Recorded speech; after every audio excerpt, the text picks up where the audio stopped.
Wow, wow. Hey, much love and respect. Pura vida, mi gente. Thanks for tuning in once again. Hope you guys had a good Saturday, Sabbath. I don't know how many of you experienced the eclipse. I got to see it a little bit. You guys saw the short, hopefully. I tried to go live early. I realized you can't even see it when I got home. So I just deleted the video, Yeah. We had fun. We talked. But yeah, I just wanted to show the eclipse. That was the main reason I went live. So at least my wife was able to record it a little bit, so I was able to upload that on the short. And you guys know, those are signs of the times. They're there to mark certain things for us. And yeah, I'm over here in etymologyonline.com. People probably a lot of people say, why are you saying Hawa and stuff, all that. And, just to read here, just real quick. It says 1869. Jawe, right? It was created in 1869. That's not ancient. Hypothetical reconstruction of the tentagramation, right? YHWH. That's what it's supposed to mean. But if you just add the A's in between those letters right there, you get Yahweh. Yahweh. Just like the American Indians used to say Yahweh. All right, so it says here that it's based on the imperfective of Hebrew verb Hawa. Hawa, earlier form of Heya, was in the sense of the one who is existent. The one who is existent. Shout out to Drop again. All right, real quick, since we're in the subject. It says here, chapter 5, Hawa, the creator. A highly prominent name is that of Hawa. It was the most ancient name for the creator and is easily identified with it from a Hebrew verb meaning to form and to mold, just like the Maya Popol Vuh, the shaper and the framer. They were forming and molding. As time flowed on and the word fell apart, different people developed different names for the Father God, for the Creator, King of the gods, and for other superhuman personalities. The myths show common patterns, but the stories and relations among the gods varied from place to place. All right, so we know the story, how time, and things kept going. So it gives some examples here. All right, give some examples here. I'll go ahead and share this. I think I got this on my drive. I'll go ahead and put that in the description. I just want to show that this is something that's been known already. I'm not just making this up. It's just you just gotta breathe. Wow. And just like it means heiwa. Heiwa in Japanese means peace. Is that real peace? That real water. Agua. Awa. Hawa. Hawa. Iowa. Ayowaka. Waya. Saksa. Waya. Man. Wa. Wa. All right. So today I just wanted to go over a lot of videos. Well, not a lot, but I got a lot of videos actually. A lot of research we've done on the accounts of the colonists, a lot of the early anthropologists, which were part of the colonists, right? And what they were experiencing, what they were writing. A lot of these people stayed with the Indians for over 30 years, some of them 40 years, and they wrote down what they experienced, what they saw, what they noticed about the American Indians they were living amongst. So just wanted to go ahead and go over that. Since yesterday we went over the Chezas. Hope you guys enjoyed that presentation. All right. Are you guys still able to hear me? Yeah, everything's good. Can I get a one? Can I get a one? Yeah. You guys still there, right?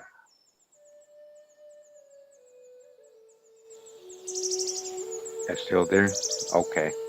All right. So we're gonna start with these little presentations real quick. All right. Especially for the new people because they They haven't really been here. And this is for all the people like, oh, he's on that Hebrew talk. You know, I hope these guys still not on that Hebrew talk. Because I'm not on that Hebrew talk. I'm just reading primary sources, anthropological books here. All right, so you know, don't ignore what they're saying here.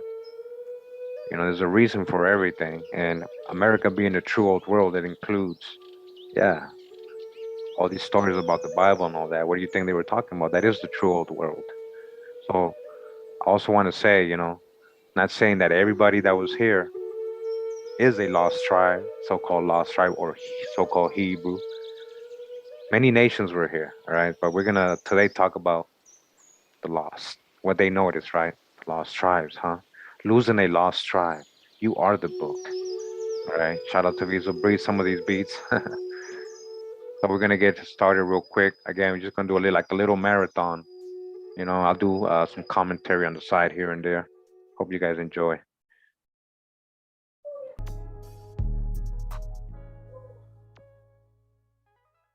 Discourse on the evidences of the American Indians being the descendants of the lost tribes of Israel, delivered before the Mercantile Library Association, Clinton Hall by M.M. Noah, 1837. It is, however, in the religious belief and ceremonies of the Indians that I propose showing some of the evidences of their being, as it is believed, the descendants of the dispersed tribes.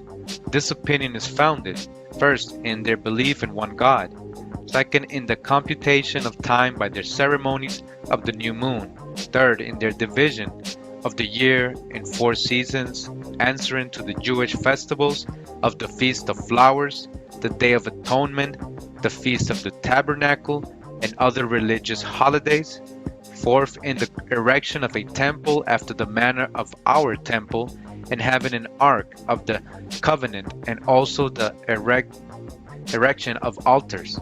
Fifth, by the division of the nation into tribes, with a chief or grand sachem at their head. Sixth, by their laws of sacrifices, ablutions, marriages, ceremonies in war and peace, the prohibitions of eating certain things, fully carrying out the Mosaic institutions, by their traditions, history, character, appearance, affinity of their language to the Hebrew, and finally, by that everlasting covenant of heirship exhibited in perpetual transmission of its seal in their flesh. If I shall be able to satisfy your doubts and curiosity on these points, you will certainly rejoice with me in discovering that the dispersed of the chosen people are not the lost ones, that the promises held out to them have been thus far realized, and that all the prophecies relative to their future destination will in due time be strictly fulfilled. Again, they're talking about you, that all your prophecies relative to the future, your future destination will in due time be strictly fulfilled. Later, many other artifacts would turn up that suggested the presence of Middle Eastern cultures in North America. Protestant priests, Catholic fathers, Jewish rabbis were seeing these possible links between the Native Americans and ancient Israel. These links included written records that had possible tie-ins to the ancient world. There were certainly religious beliefs, thinking that the Native Americans may have been descendants of some Hebraic, Jewish, Israelite travelers to the Americas at different times, or of other Old World peoples at different times. And there are various things fueling these. There were religious, political, and social agendas. Perhaps the largest documented religious artifact was this ancient city wall mound, recorded in Squire and Davis's Smithsonian publication entitled Ancient Monuments of the Mississippi Valley. So to see an artifact like that, or the context in which they would place an artifact like that, would be, especially something found in association with the mounds, would be, oh, that shows to us the presence of these people at that time here in the Americas. They were responsible for creating that artifact. They were responsible for creating the mounds and for introducing various cultural aspects into the Americas. The idea that ancient inhabitants knew of and used Middle Eastern Hebrew symbols undermined the notion that Native Americans were isolated savages. It also conflicted with the emerging science of the day. Again, in the book Discourse on Evidences of the American Indians being the Descendants of the Lost Tribes of Israel by M.M. Noah, 1837. The great beloved man, or high priest, addresses the warriors and women, given all the particular positive injunctions and negative precepts they yet retain of the ancient law. He uses very sharp language to the woman. He then addresses the whole multitude. He enumerates the crimes they have committed, great and small, and bids them look at the holy fire which has forgiven them. He presses on his audience by the great motives of temporal good and the fear of temporal evil, the necessity of a careful observance of the ancient law, assuring them that the holy fire will enable their prophets, the rain makers, to procure them plentiful harvest and give their war leaders victory over their enemies. He then orders some of the fire to be laid down as high outside the holy ground for all the houses of the various associated towns, which sometimes lay several miles apart.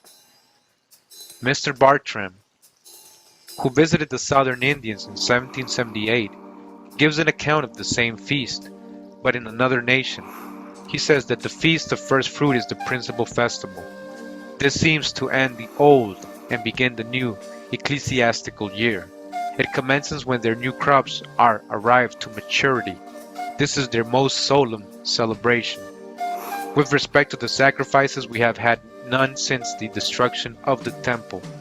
But it was customary among the Jews in olden times to sacrifice daily a part of a lamb. This ceremony is strictly observed by the Indians.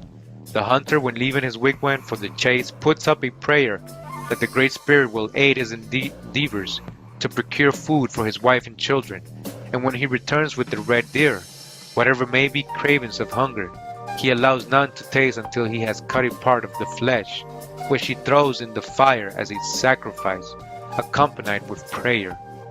All travelers speak of this practice among the Indians, so clearly Hebrew in its origin. The bathings, anointings, ablutions in the coldest weather are never neglected by the Indians, and like the Jews of old, they anoint themselves with bear's oil. The Mosaic prohibition of eating unclean animals and their enumeration are known to you all. It would be supposed that amidst the uncertainty of an Indian life, all kinds of food would be equally acceptable. Not so, for in strict conformity with the Mosaic law, they abstain from eating the blood of any animal. They abominate swine flesh. They do not eat fish without scales. The eel, the turtle, or sea cow, and they deem many animals and birds to be impure. These facts are noticed by all writers, and particularly by Edwards in his History of the West Indies.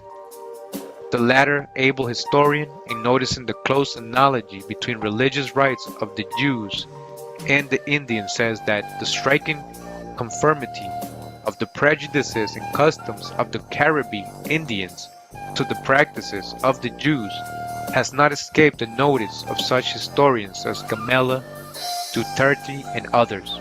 And Edwards also states that the Indians on the Orinoco punished their women caught in adultery by stoning them to death before the assembly of the people.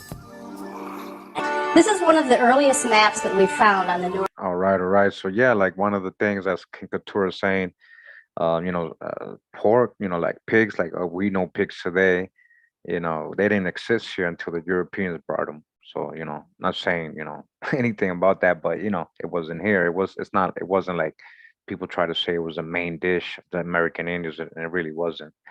So we're gonna come back to this video. All right, we're gonna come back to this video. Hold up, what we talking about? What we talking about here?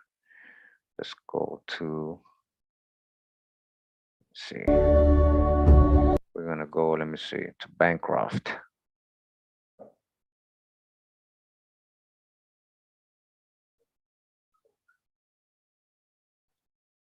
No longer care about the history of, God. They don't care, and they're trying to change our history to fit an agenda. All right, so now we're in the book, the works of Hubert Howie Bancroft. All right, this is volume 5. The Native Races series he has is a lot of volumes. We actually read from his books in part 2 of our Aboriginal series, Indigenous American to African American. All right, go check that out. Who is Hubert Howie Bancroft? It says that he was an American historian and ethnologist, all right, an ethnologist who wrote, published, and collected works concerning the western United States, Texas, California, Alaska, Mexico, Central America, and British Columbia. All right. Hubert Bancroft collected and published 39 volumes on the history and peoples of Western North America. His work remains one of the great sources of information on the West. Great sources. Again, great sources of information on the West. We read from this on part 2. Go check it out. Again, this is Encyclopedia Britannica. All right, so now we know who he is, right? Let's go back to the book. The Mexicans have a tradition of a journey undertaken at the command of a god and continued for a long time under the direction of certain high priests. High priests led them, right? Who miraculously obtained supplies for their support. Miraculously. You hear this, right? This bears a striking resemblance to the Hebrew story of the wandering in the desert. And who were they with? Moses, right? After the Exodus. All right, another correlation here. This is again from Garcia, another person. There are striking similarities between the Babel, flood, and creation myths of the Hebrews and the Americans. Both Jews and Mexicans were fond of appealing in their adjurations to the heaven and the earth. Both were extremely superstitious and firm believers in prodigies. The character and history of Christ and Huitzilopochtli, again, Huitzilopochtli, remember that, present certain analogies. Right? Christ, they mean Meshach, an anointed one, a Messiah. That's what they mean. They don't mean Jesus. The Mexican temple, like the Jewish, faced the east. As amongst the Jews, the ark was a sort of portable temple in which the deity was supposed to be continually present, and which was accordingly borne on the shoulders of the priest as a sure refuge and defense from their enemies. So amongst the Mexicans and Indians of Michoacan and Honduras, an ark was held in the highest veneration and was considered an object too sacred to be touched by any but the priest.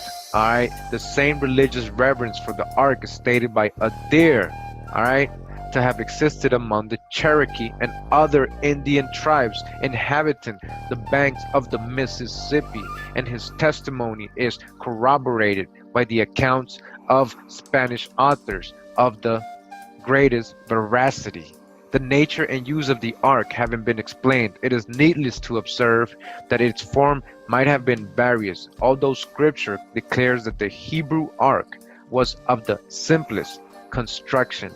And again, it would appear from many passages of the Old Testament that the Jews believed in the real presence of God in the ark, as the Roman Catholics believe in the real presence of Christ in the sacrament, from whom it is probable the Mexicans borrowed the notion that he whom the heaven of heavens cannot contain, and whose glory fills all space, could be confined within the precincts of a narrow ark, and be borne by a set of weak and frail priests. Alright, so they're telling you that a lot of Indian tribes had an ark. They went to war with it. It was sacred to them. It was carried by priests. Alright, every time they stopped with it somewhere, they created a tabernacle or a temporary temple for it. Right, just like the Hebrews, right? Starts to hijack with Jews, right? But again, we're in the book, The Native Races of Volume 5 by Hubert Bancroft, and we're just more different sources, the same thing, right? We also read in the last part with the Seminole, who also had an ark, all right? If the belief of the Mexicans had not been analogous to that of the ancient Jews, the early Spanish missionaries would certainly have expressed their indignation of the absurd credulity of those who believed that their omnipresent God, Huitzilopochtli, was carried in an ark on priests' shoulders. All right? But of the ark of the Mexicans they say but little, fearing as it would appear to tread too boldly on the burning ashes of Mount Sinai. It says here the Yucatec conception of a trinity resembles the Hebrew. It is probable that Quetzalcoatl, whose proper name signifies feathered serpent, was so called after the brazen serpent which Moses lifted up in the wilderness, the feathers perhaps alluding to the rabbinical tradition that the fiery serpents which God sent against the Israelites were of a winged species. Fire serpent, we're talking about dragons, dracons, is that what we're talking about? Alright, and see how they linked again Moses with Quetzalcoatl, aka Huitzilopochtli. Alright, we got that on the other book. Alright. Alright, so real quick, just to read the footnote right here, it says, representations of the lifting up of serpents frequently occur in Mexican paintings. Alright, lifting up of serpents, just like Moses. And the plagues which Moses called down upon the Egyptians by lifting up his rod, which became a serpent, are evidently referred to in the 11th and 12th pages of the Borgian manuscript. Alright, you hear that? So they have that in their story, is what he's saying. Alright, the Mexicans. An allusion to the passage of the Red Sea. Red Sea, is that the Gulf of California? UB News, thank you for that. Seems also to be contained in the 71st page of the Lesser Vatican manuscript. Alright, also, alright, a passage of a Red Sea in the Vatican manuscript. In the destruction of Pharaoh and his host and the thanksgiving of Moses may perhaps be signified by the figure on the left in the same page of a man falling into a pit or gulf, and by the hand on the right stretched out to receive an offering. They're talking about the Mexican codices, interpretation of it. Alright? Alright, so now we're in this book. Alright, let's see what else we got this already. So yeah, like when they're talking about like there's actually a lot of images in the codices of them holding a staff that's like half serpent, half staff, just like Moses, So we're gonna go to another video here. Just bear with us. We got a lot here. We're gonna go to James Adair. Hold on. We're gonna go to James Adair. James Adair was a Sephardic Jew. All right, first-hand account of his experience amongst the Southeast Indians. The book is what you see here. Hold on, let's just read the source out for you. Life, their habits, diet,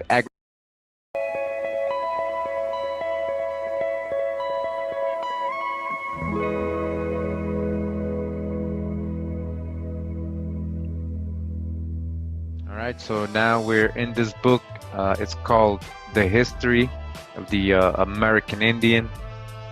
Alright, and again, and it says here, particularly those nations adjoining to the Mississippi, East and West Florida, Georgia, South and North Carolina, and Virginia, containing an account of their origin, language, manners, religious, civil customs, laws, form of government, punishments, conduct in war, domestic life, their habits, diet, agriculture, manufactures, disease, and methods of cure, and other particulars sufficient to render it a complete Indian system, with observations on former historians, the conduct of our colony governors, superintendents, missionaries.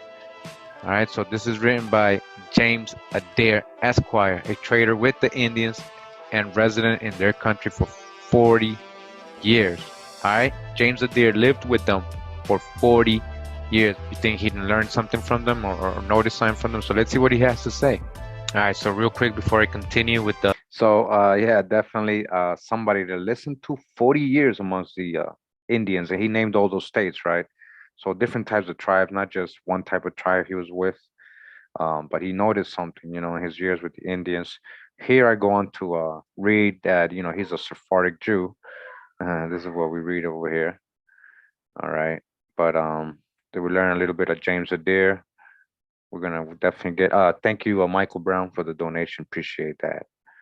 All right. We went over the name Adair, how it's a Hebrew last name as well. Even though it's like coming in from the English speaking countries, it goes back to more like French, and then from there, like it actually goes back to the Hebrew, its Hebrew roots, so-called Hebrew, right?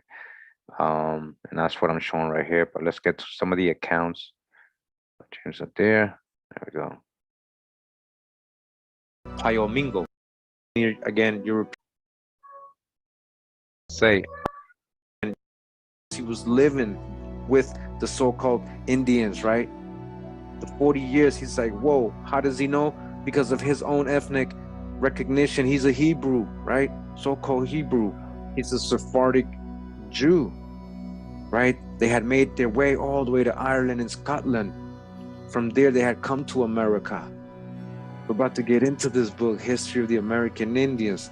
What did he say about the Indians, so-called Indians? We're going to continue. This is a little further on in the book. It says there are indications that this secret colony was not so secret. James Adair, Hebrew name. All right, Adair, Hebrew name. I hope that's clear by now. The Indian trader made a beeline for Chickasaw territory shortly after arriving in South Carolina. He developed a strong connection to the Chickasaw, winning the tribe over as staunch allies of the British. Around 1745, he established operations in Pyomingo in North Mississippi, then mixed a Choctaw and Chickasaw town.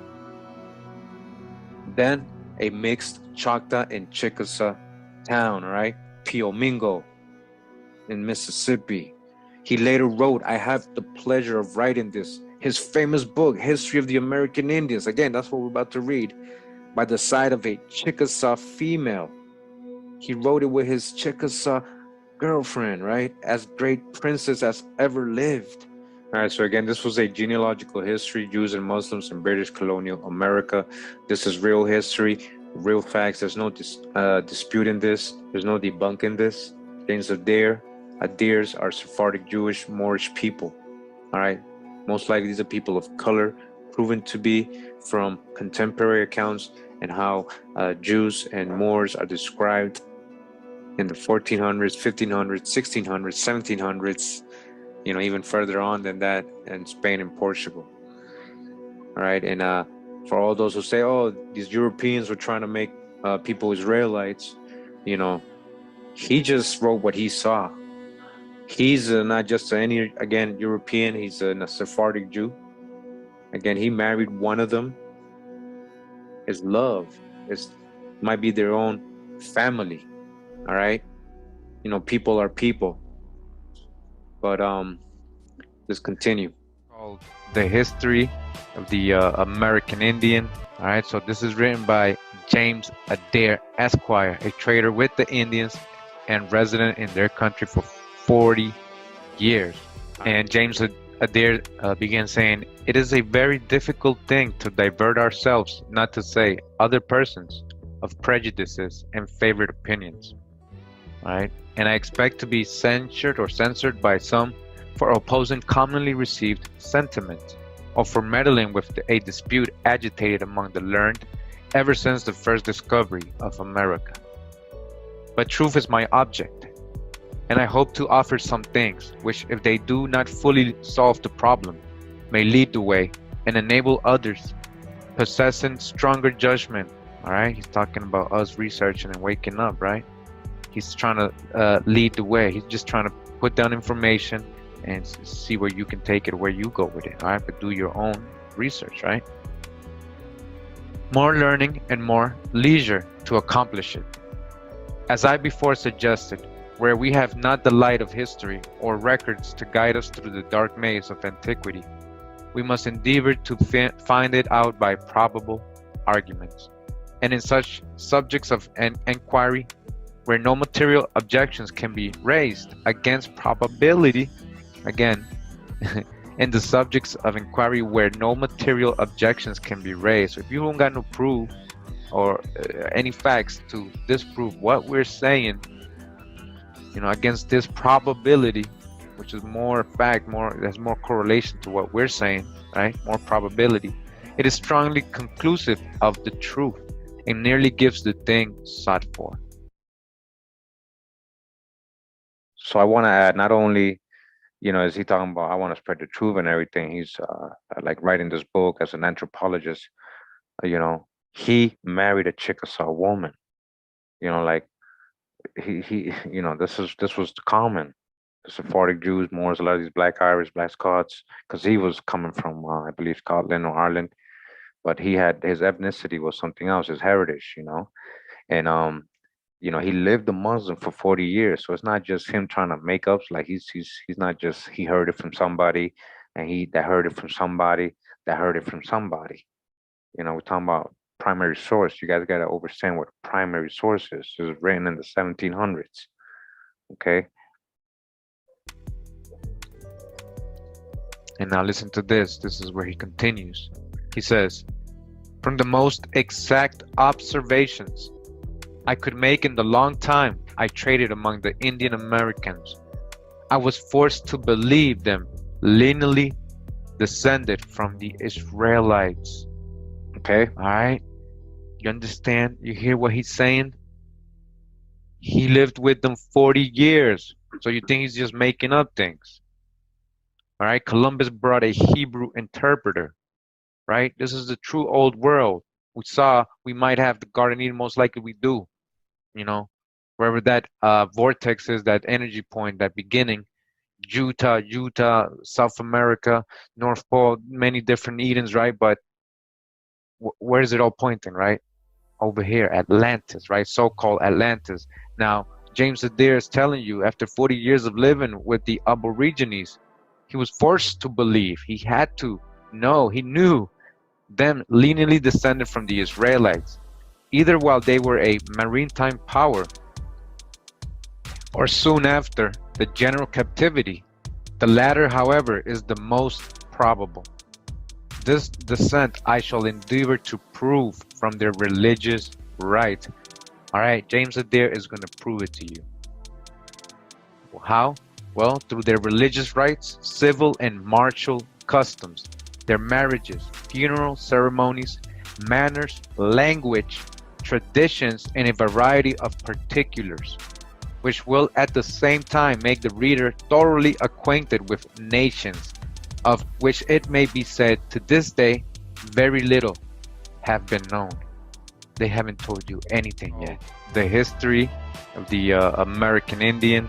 All right, so this is written by James Adair Esquire, a trader with the Indians and resident in their country for 40 years. Observations and arguments in proof of the American Indians being descended from the Jews. All right. So I'm going to actually read this. That's me with a deep voice. I actually did that in this video because, and at the time I still had some background music that, wasn't, I guess, allowed. So it says here, observations and arguments in proof of the American Indians being descended from the Jews. A number of particulars present themselves in favor of a Jewish descent, but to form a true judgment and draw a solid conclusion, the following arguments must not be partially separated. Let them be distinctly considered, then unite them together. Also, and view their force collectively. All right. Argument 1. As the Israelites were divided into tribes and had chiefs over them, so the Indians divide themselves. Each tribe forms a little community within the nation.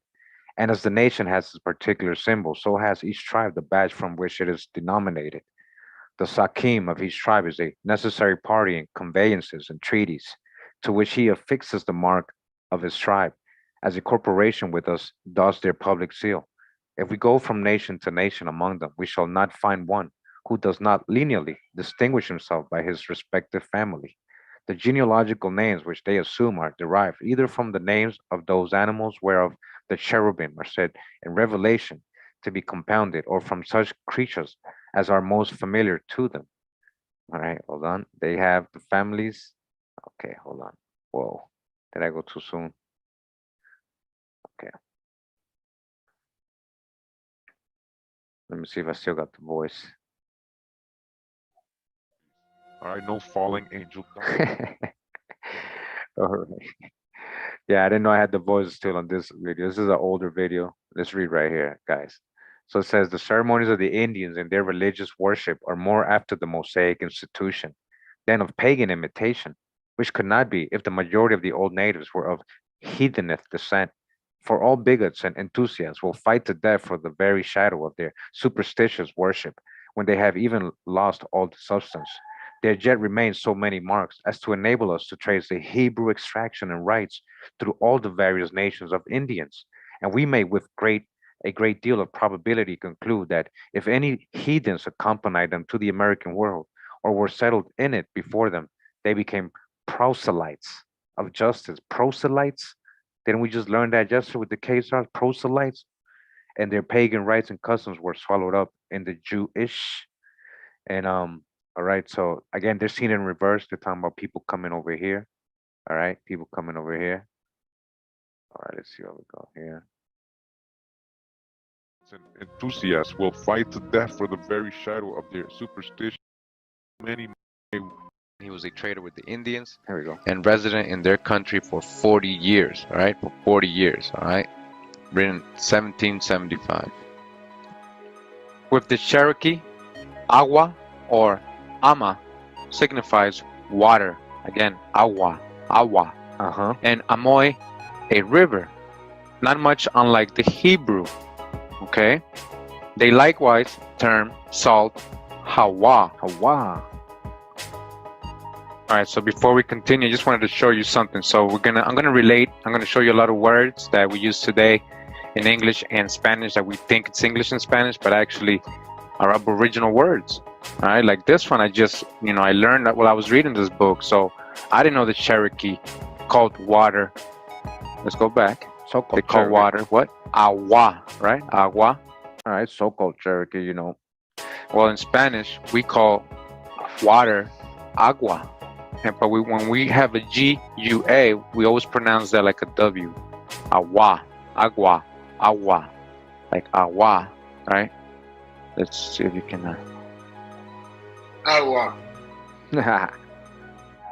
Agua. You hear him? Agua. Agua. All right, you see that? Agua, agua, water, right? That pure water. So just wanted to show you that. So is this really a Spanish word, as they've been teaching us all our lives? Because the Cherokee, right? They say agua too, water, right? Amoy, just like a river in Hebrew. Right? Again, so they likewise term salt hawa, and both the conjunction copulative and to marry is tawa. The name of a wife is awa, which written in Hebrew makes Eve or Iwe, the name of our general mother. So that the Indian name of a wife is literally and emphatically his aunt, one absolutely needful for the well-being of ish or man. It tawa. Tim signifies have you married? We gain additional light from the strong significant appellative ishke, a mother, which is an evident contraction of Isha, the mother of Yahweh, or mankind, which their favorite termination, ske, subjoined the word becomes thus smoother than to pronounce it at its full length, Ishka ske, Ishake ske.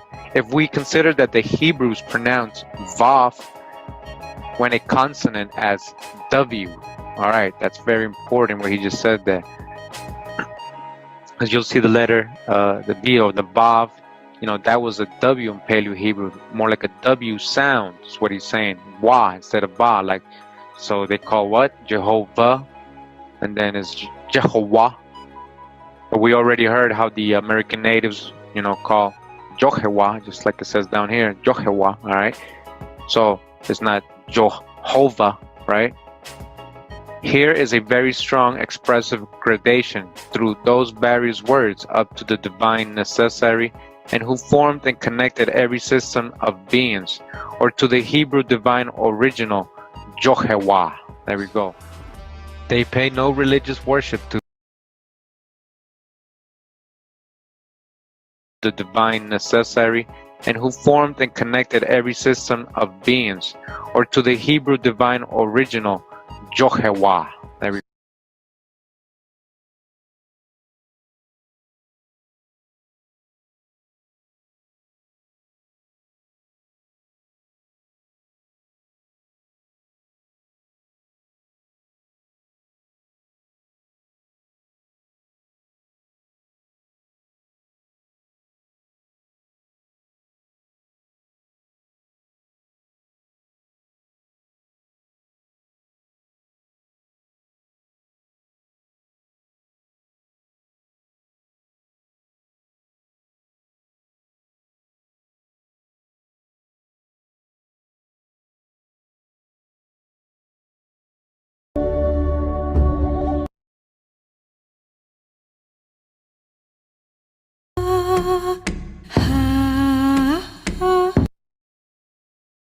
with the Tyrians and Israel.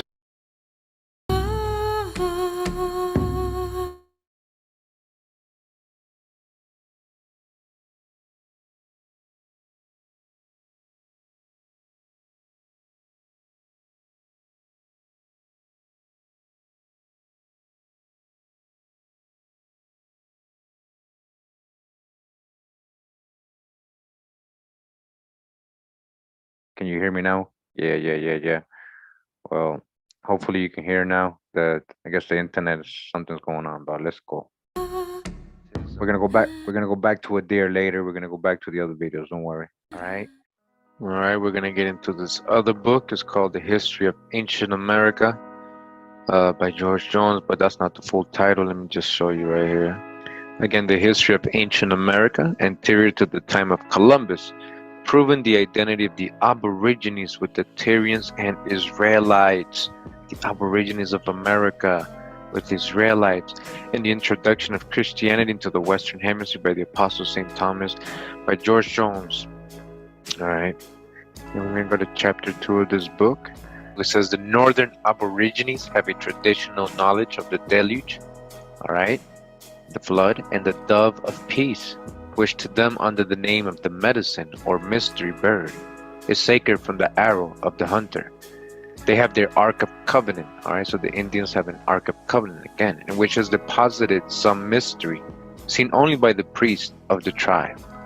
It is said to be a shell and supposed to give out oracular sounds.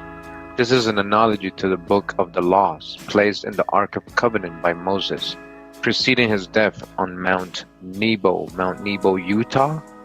All right, check it out. Moses in America, my video. The oracular wisdom of which has guided civilization to this day. The Ark is never suffered to touch the earth, but it always raised on a stand of wood or stone. They're talking about American Indians. It is invariably carried by a tribe when they march to battle. A similitude is here to Joshua at the siege of Jericho, just like Joshua did before he took Jericho. All right, carrying the ark.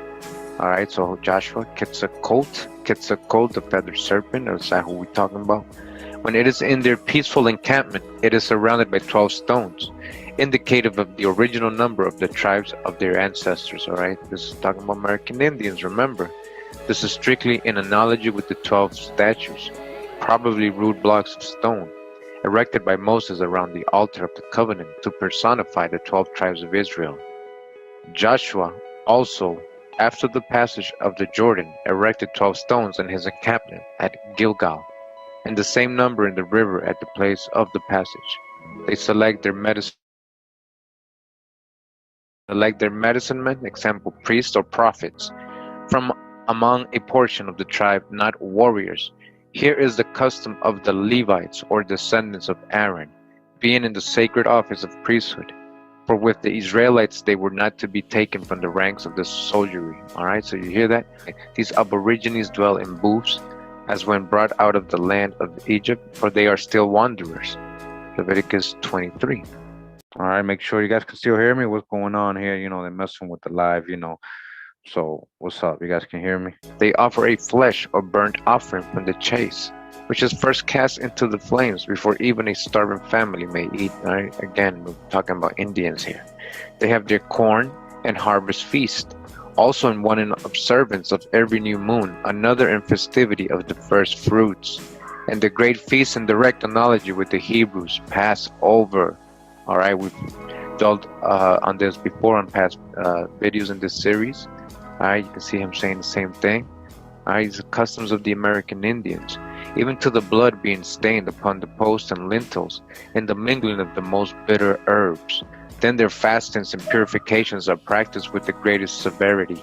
The breastplate or ornament worn by the religious prophets, containing 12 shells, or stones of value, and its direct imitation, high priest, in which contain 12 precious stones, inscribed with the names of all the 12 original tribes of Israel.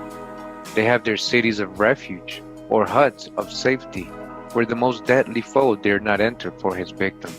Alright, so the Indians had a lot of refuge towns or places. Alright, they never violate a female captive, and upon the Hebrew principle that their blood shall not be contaminated by interreunion.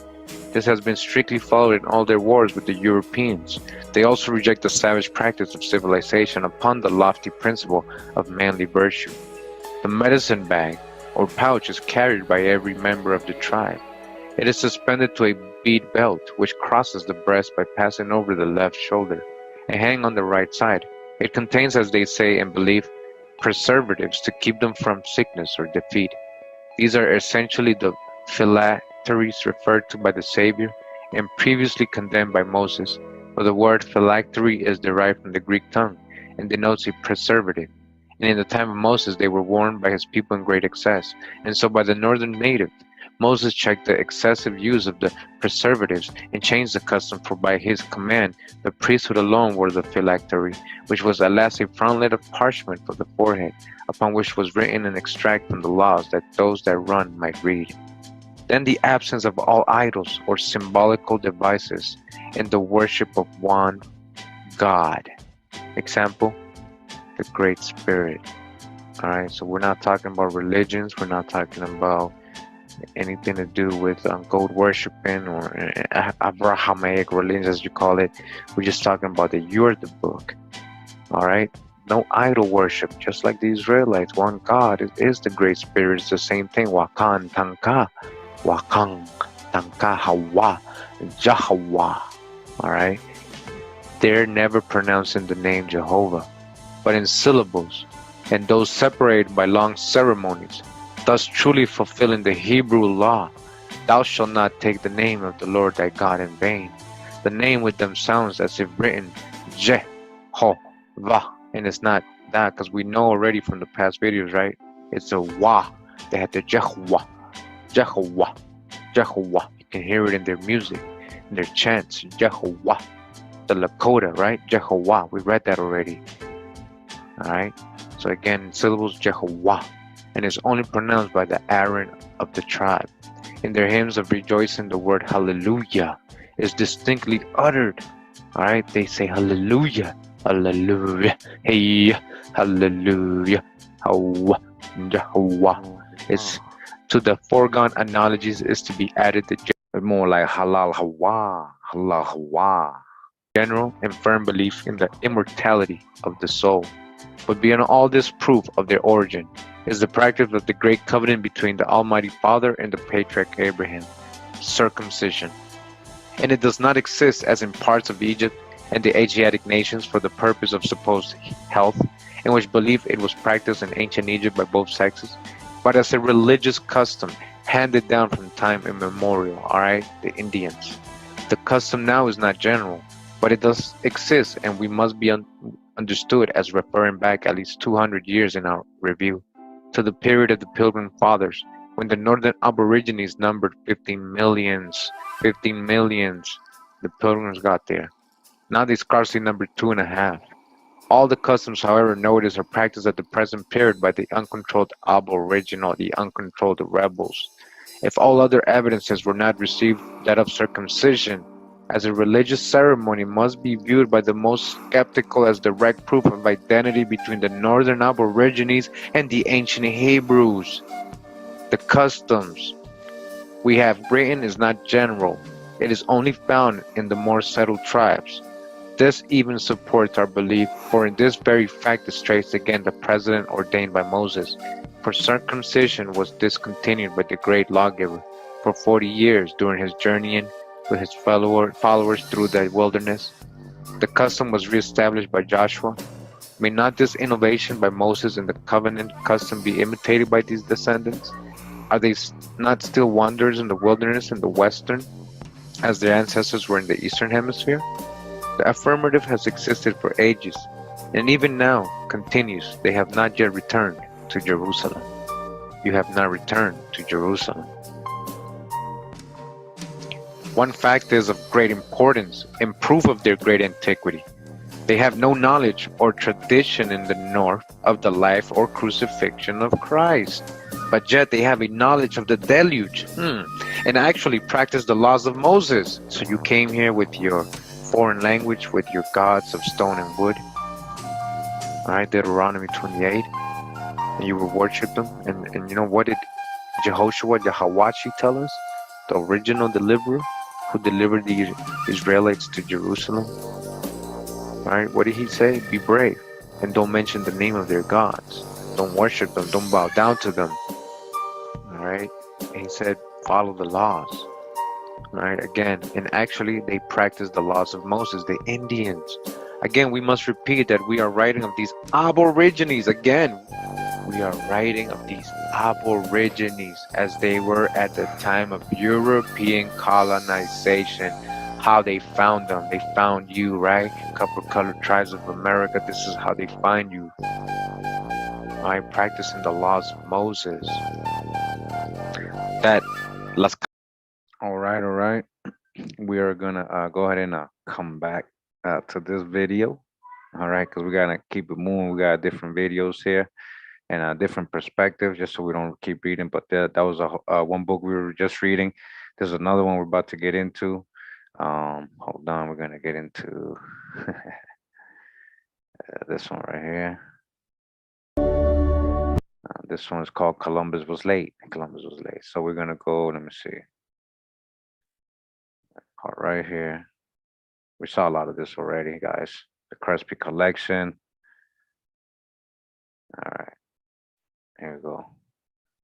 Since the death of the old Padre, Mr. Barton heard rumors that much of the treasure had been shipped to Rome, to the Vatican, and I wouldn't doubt that at all.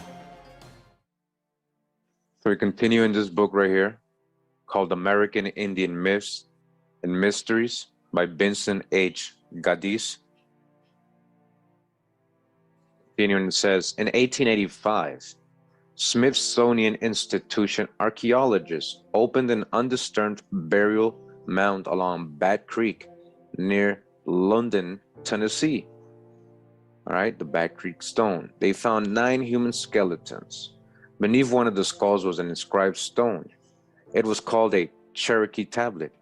And in 1894, in a Smithsonian Bureau of Ethnology report, it appeared in a photograph printed upside down.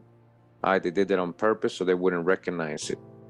Since then, it has been lying unnoticed in the museum's vault.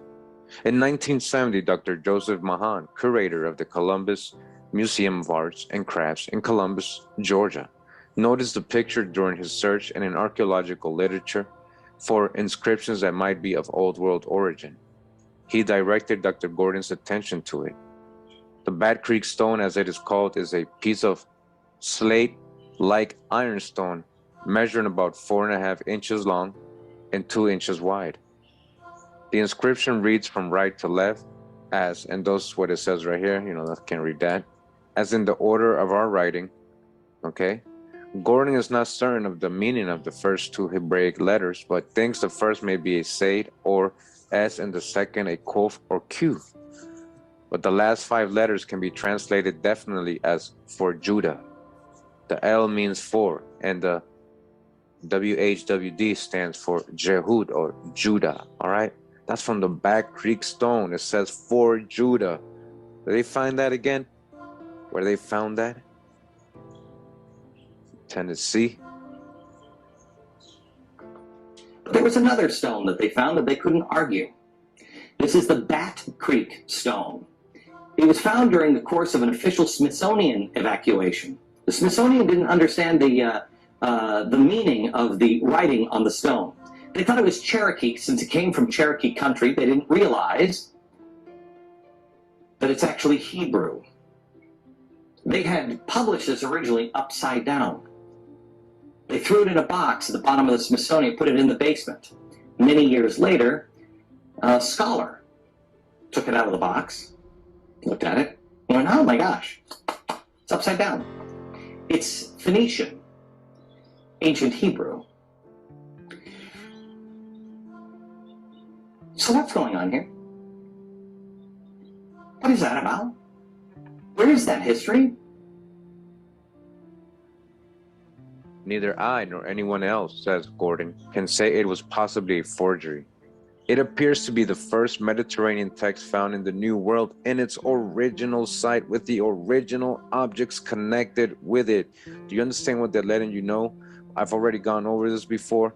The Back Creek Stone was an archaeological find by the Smithsonian Institute. They cannot say somebody forged it. They found it themselves and filed it, took a picture of it backwards, and put it in a box and put it away until somebody saw it, the picture, and turned it around and said, hey, that's ancient Hebrew. It was found, again, in the original site and with the original objects connected with it. The well-carved letters represent Hebrew of the Roman period, roughly 100 AD of the Roman period. Huh? Where is Rome? Where was all that going on? We just found all those trails, right, with all those forts. All roads lead to Rome, right? What Rome? Romani, or the Promised Land. People of the Romani, the pomegranate. Shout out to 432, the drop radio. Con drop with the water. They can't say that about the Back Creek Stone because the Back Creek Stone was found in the course of an official excavation by the Smithsonian Institution. Okay? Then Back Creek Stone went to the Smithsonian Institution in Washington. They didn't understand it. They thought it was Cherokee since it came from Cherokee country. They did not realize it was Hebrew. And they published it upside down. And then they threw it in a box in the sub-basement of the Smithsonian. And ever after it was poo-pooed until some Semitic scholars like Cyrus Gordon came and vindicated it. Cyrus Gordon, who was one of the great Semitic scholars of our generation, he talks about the writings that were found in this very area and how he was able to translate those things, translate that writing. When it was turned over, they were trying to figure out what type of Native American wrote this, and Cyrus Gordon turned it upside down. He recognized that it was actually Phoenician. Phoenician, this older form of Hebrew, dates to the Old Testament Babylonian captivity and the scattering of Israel. Are there other linguistic evidences? So again, for anybody just joining us, going through actually a lot of books. I'm going over this is like 12 hours of footage here. I got different videos, that I'm picking through, I'm adding. And so, we're going through different books. Go back to this part. All right, we've seen these documentaries already a lot. We're gonna stay here real quick. Babylonian captivity and the scattering of Israel. Are there other linguistic evidences that may lend support to diffusionist ideas? As a scholar, which many Gadis. It says here, another ingredient in the amaranth racial melting pot was discovered in 1966. Manfred Metcalf, an amateur archaeologist, was collecting rocks at the U.S. military reservation at Fort Benning, Georgia. All right, you guys never heard of this? This is the Metcalf Stone. All right, this was found again where? Fort Benning, Georgia, in order to construct an outdoor fireplace for his patio. In a rubbish pile at the side of an old grist mill, he found a red sandstone slab with symbols cut into it. He took the stone to Dr. Joseph B. Mahan at the Columbus Museum of Arts and Crafts. the same man who was to call Dr. Gordon's attention to the Bat Creek stone later. Mahan is an expert on marine ethnology and archaeology. He is a specialist on the Juchis, a tribe that once inhabited what is now Georgia. All right, listen to this, Juchis. All right, I got some images of the Juchis here drawn of them. As you can see, copper-colored tribes of America, right? But was resettled in Oklahoma, all right? So the Juchis, what? They once inhabited where? Georgia. The Juchis, what happened to the Juchis? Who settled in Georgia? We just caught a video the other day, right? Who has settled in South Carolina, Georgia? Sephardic Moorish people. What were they doing? What were they doing? You thought it was the white man. No, what were they doing? Resettling local tribes. How come we never heard of the Juchi in Georgia, right? When everybody thinks of Georgia, nobody thinks of Juchis. Or do you? And they were resettled to Oklahoma in 1836. 1836. That might be lost heritage right there. He believes that Juchis may have originally come from the old world, and he thought the stone's inscription might add evidence to his theory. So they're saying the Juchis, all right, that was in their area. He sent a cast replica to Dr. Gordon. Gordon's famous for establishing a common background for ancient Greek and Hebrew civilizations, and his Mediterranean language studies noticed that the markings were very old, and it was unlikely that the inscriptions was a hoax. All right, they're consulting with one of their experts. This is one of their experts, okay? It's not a hoax, he's saying. In an article in Manuscripts, a quarterly published by the Manuscript Society, he wrote, "After studying the inscription, it was apparent to me that the affinities of the script were with the Aegean syllabary, whose two best known forms are Minoan linear A and Mycenaean linear B. The double X in the lower left corner is, of course, reminiscent of Minoan civilization, right? So where were the Minoans really, huh? What's going on here? Where's the true old world?"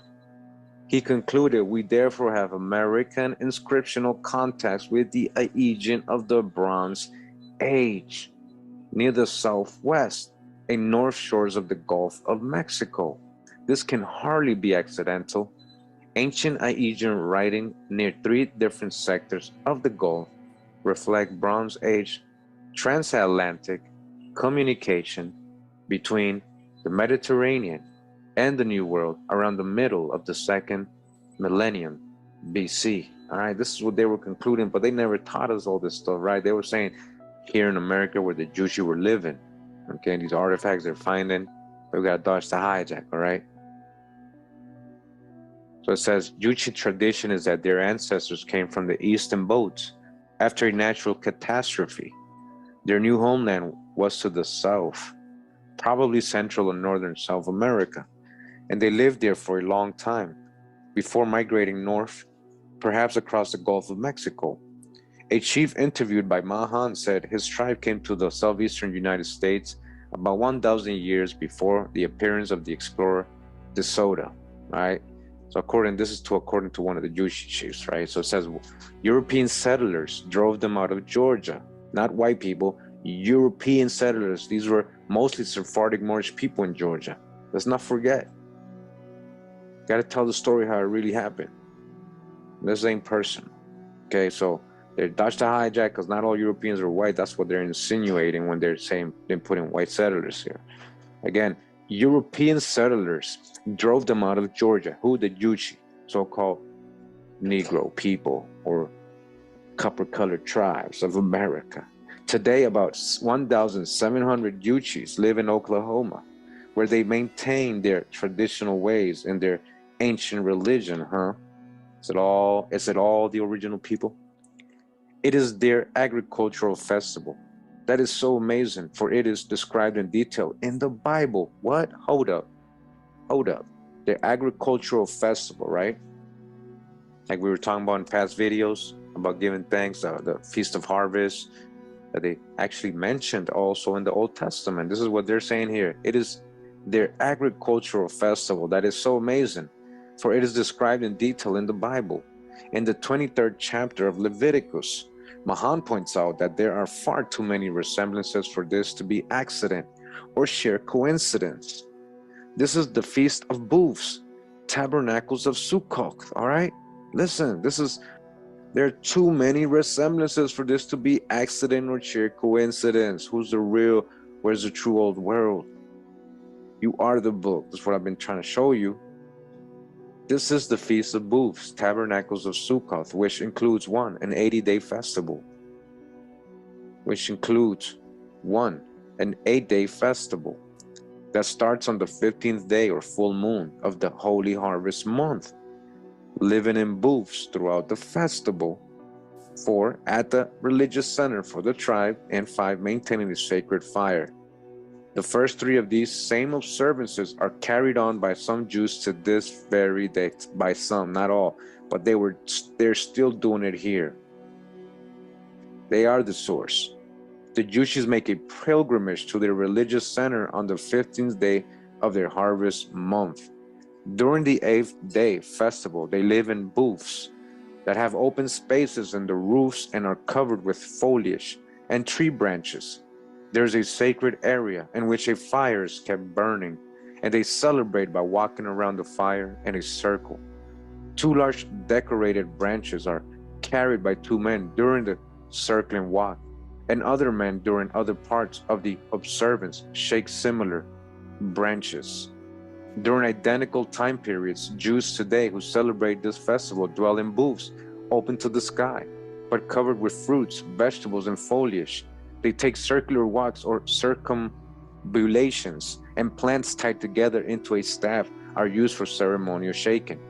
Although the Jewish celebration of tabernacles no longer has the sacred fire, it is referred to in Leviticus 23:37, and the Jews were still doing it when the Sephardi Moorish people got here. They were still practicing it correctly. They were still doing it, okay?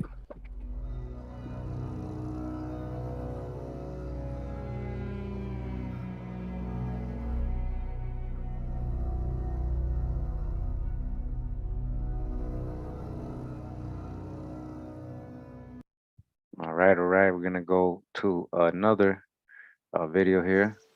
Bear with me. Just bear with me, guys. All right.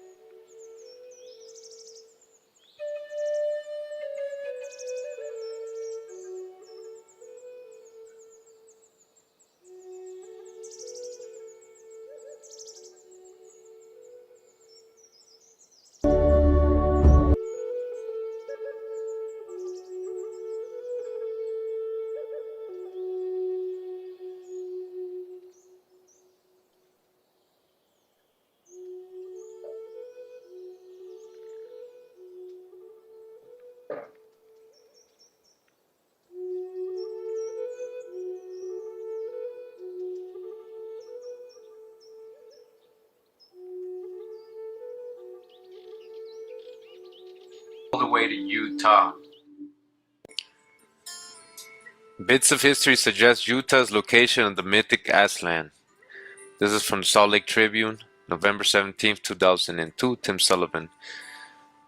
It says, University of Utah professor Armando Sano holds a replica of an official map of the Treaty of Guadalupe Hidalgo from 1847 that identifies Utah as the homeland of the Aztecs. The Aztecs left the mythic Aztlan, which some scholars say is present-day Utah, to build a civilization in the Valley of Mexico. Salt Lake City Tribune. Some don't believe Aztlan was true, like Atlantis or the Garden of Eden, says Roger Blomquist, a doctoral student at the University of Nebraska at Lincoln. But I'm convinced it's in Utah. The evidence is very compelling. It's built in a mosaic that supports that thesis. People writing stuff. So in 1768, it was a map drawn by a Spaniard in Paris that San Roberto Rodriguez running. All right, so where this is getting to is that it's going to show an actual map, as you guys can see here. All right, this is Right, this is what it says here in English. It's in Spanish, but this is what it says in English. From these desert counters, the Mexican Indians were said to have left to found their empire.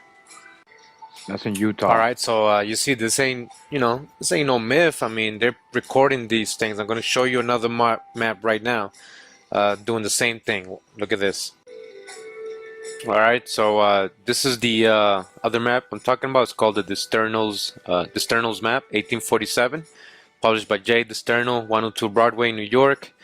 And what I want you to see here is where the red box is right here on this map. Of course, that is Utah, present-day Utah right now. I'm going to go ahead and zoom into that part right there that we have highlighted right here. And this is the part right here, zoomed in. And see where the arrow is pointing at? The words say Antigua Residencia de los Aztecas. That's Spanish. It's translated in English to ancient residence of the Aztecs. So once again, we got another map saying the same exact thing. Almost 100 years later. It's about 80 something years later.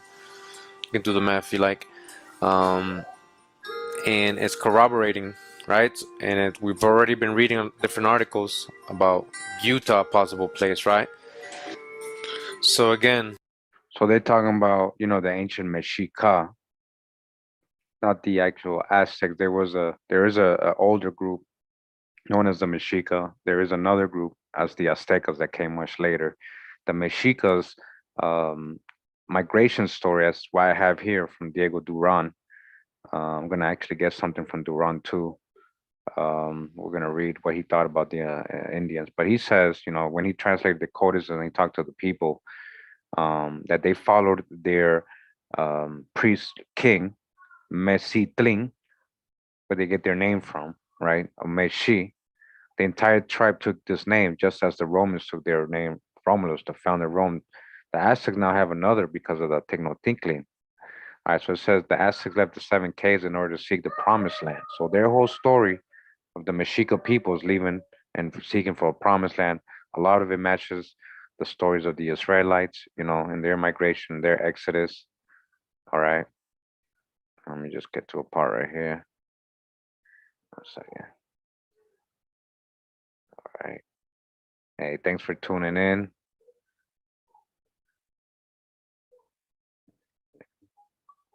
Home, what they call the center place. Again, like Moses and the Jews in the wilderness. Stephen H. like most likely, probably.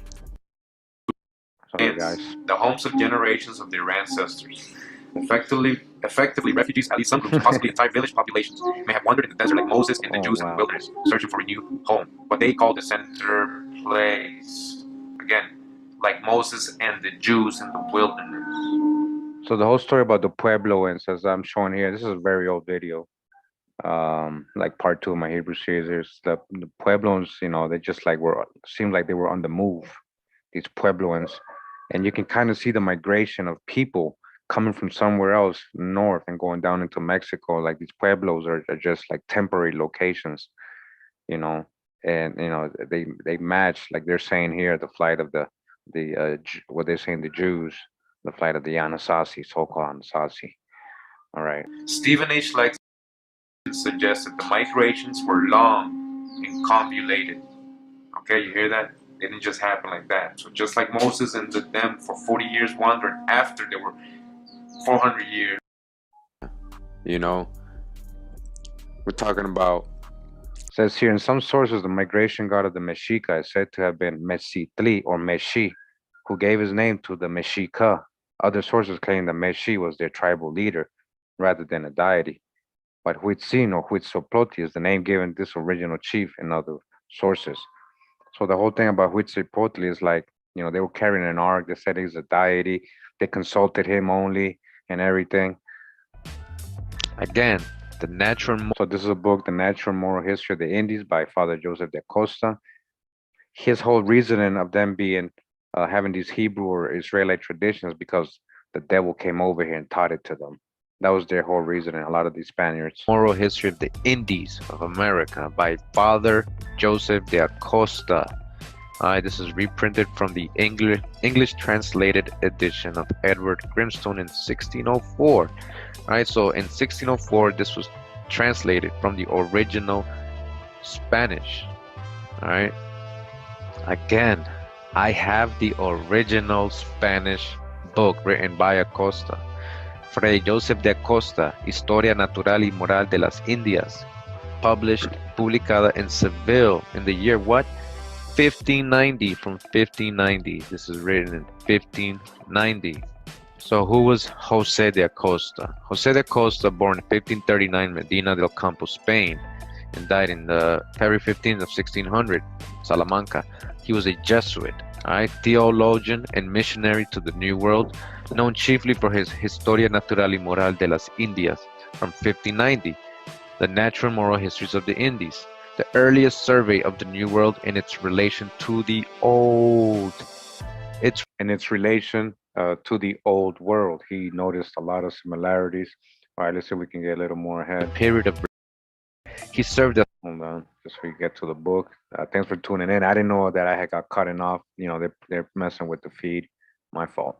So it says here, chapter 4. I remember we're in the Natural Moral History of the Indies by Jose Acosta, volume 2. And it says, of the Mexicans' departure of their journey and peopling of the province of Michoacan. It says 302 years after the former two lineages had left their country to inhabit New Spain, the country being now well peopled and reduced to some form of government, those of the seventh cave, or line, the 7 tribes, 7 caves, arrived, which is the Mexican nation of the which, like unto the rest, left the province of Aztlan and Teoculhuacan, a politic, court-like, and warlike nation. They did worship the idol Huitziliputztli. Alright, we're gonna get into that, and they also mean Huitziliputztli with a H. Alright, it's the same. So they're saying that they worship this Huitziliputzli, whereof an ample mention has been made, and the devil, he says, but it's devil, he's saying, that was in this idol spoke and governed this nation easily. So he's saying the idol inside of Huitziliputzli, or the devil, governed the Mexica, or the nation, the Aztecs. All right, that's his interpretation of it. Remember, it says, you know, he's a contemporary Jesuit. This is contemporary Jesuit thought. All right, he's gonna throw his hijack in what he's finding. But it says, this idol commanded them to leave their country, promising to make them princes and lords over all the provinces which the other 6 nations did possess. You know, he's literally talking about Moshe. Listen to what he's saying. That he would give them a land abounding with gold, silver, precious stones, feathers, and rich mantles, whereupon they went forth, carrying their idol with them in a coffer of reeds, supported by 4 of their principal priests. What? So they carry their idol in a coffer of reeds. They're talking about an ark. You're gonna see. And they were carried by 4 of their priests, just like the ark the Hebrews carried, with whom he did talk and revealed unto them in secret.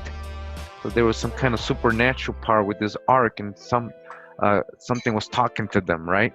The success of their way and voyage, advising them of what should happen. He likewise gave them laws. He gave them laws. He's a lawgiver. Didn't Moses give laws? And taught them the customs, ceremonies, and sacrifices they should observe. Right? They should observe these things. Meshech, they did not advance nor move without commandment from this idol. He gave them notice when to march and when to stay in any place, wherein they wholly obeyed him. The first thing they did wheresoever they came was to build a house or tabernacle for their false god. So they're saying wherever they went with this idol, with this ark, right, they built a tabernacle. Right? When they stopped, they built a house, a holy place, a tabernacle. Just like the Israelites, every time they camped and they had the ark, they put it in the middle and make a tabernacle, a holy place for it, right? And only the priest All right, so my fault with the sound, but as you guys can see, I'll be paying attention. He's trying to make it into a, devil thing idol. They had this idol, and they every time they starve, they build a tabernacle for it. You know, listen to what he's saying. It's literally what he's talking about. Is just like when you're reading about the Israelites carrying the ark, and every time they rest it, they put it on the altar. Never let it touch the ground. They put a tabernacle around it and all that. All right, so I'm gonna read it here. It says. So they always put in the camp and they place an ark upon an altar in the same manner as they have used it in the Holy Christian Church. This done, they sold their land for bread and pulses, which they've used. And they were so addicted to the obedience of their God that if he commanded them to gather, they gathered. But if he commanded them to raise their camps, all was left. All right. Ark? Let me see. Nope.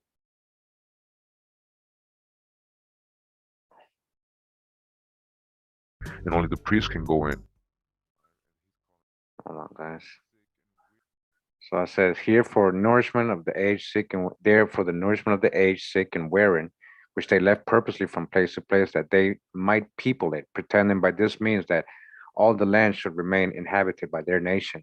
This going forth and peregrination of the Mexicans will happily seem like to that of Egypt, and to the way which the children of Israel made, seeing that they, as well as those, were warned to go forth and to seek the land of promise. So he was just saying he's calling them idols, he's calling these savage people, but he's literally admitting it seems like they're moving this whole story, this whole thing is just like the children of Israel when they went out of Egypt, right? So they're saying, and says both the one and the other carried their God for their guide, consulted with the ark. Now he's calling it an ark. Now he's not calling it an idol. It made him a tabernacle. And he advised them, giving them laws and ceremonies. And both the one and the other spake many years in there.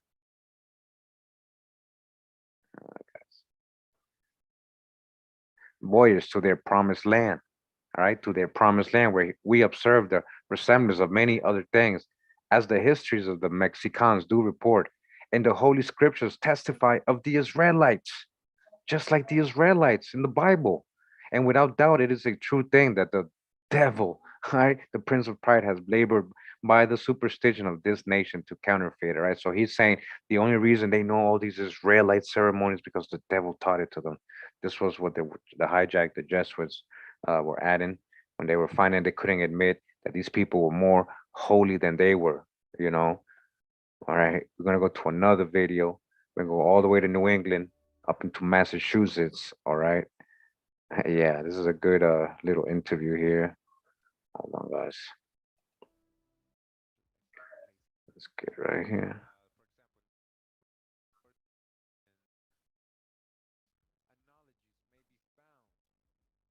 Okay. To suppose. Hold on, guys.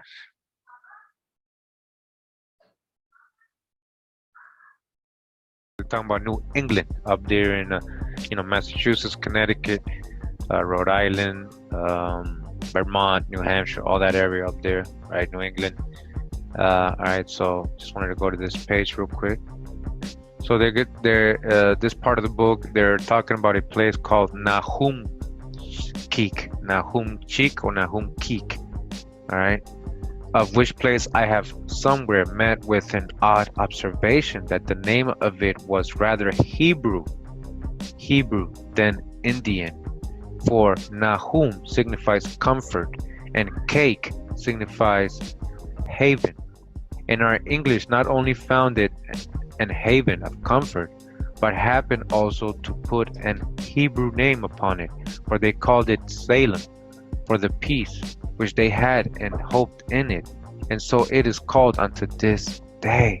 So you see, Salem actually was an original Hebrew vibration, which sounded like Nahum Cake, which meant comfort, haven, comfort, a haven of comfort, a Salem, a place of peace.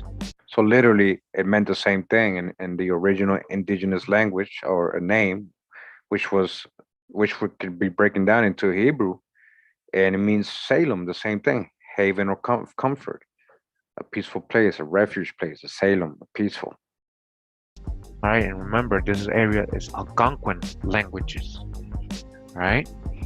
So I have another example here. This is in another book. It's called A Key into the Languages of America, or a help to the language of the natives in that part of America called New England, right? So Algonquin, together with brief observations of the customs, manners, and worships of the natives. All right, so in this area, right? So this is written in 1643. The other one was actually from 1709, I believe. Got to tell you. All right, it's a little blurry here, but I just want you to see. So it says first, others, and myself.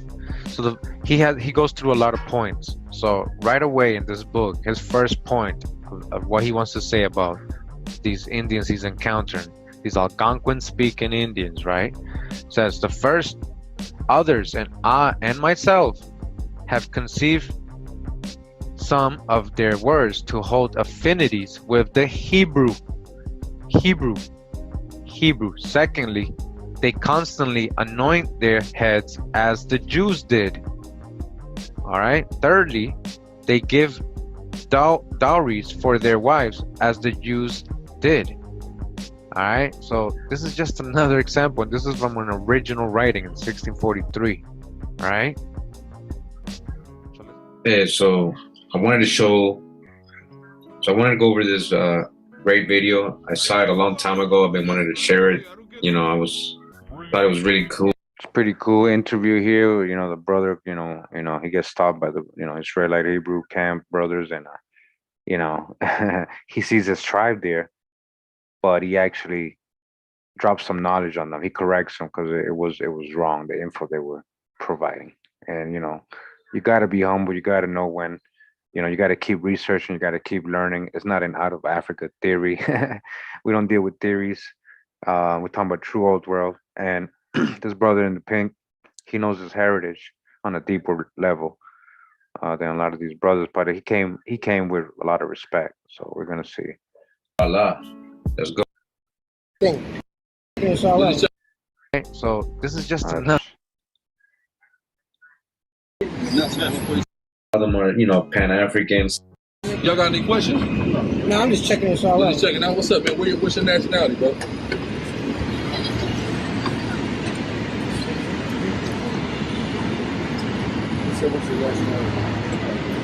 This is my tribe right here. But it's not Cuban though. It's incorrect. What is it? It's Massachusetts. It's a little different. But it's Manasai. It's the same thing. What you mean, like, but your people come from Cuba? Nah. Where your people come from? Israel. Israel? What part of Israel?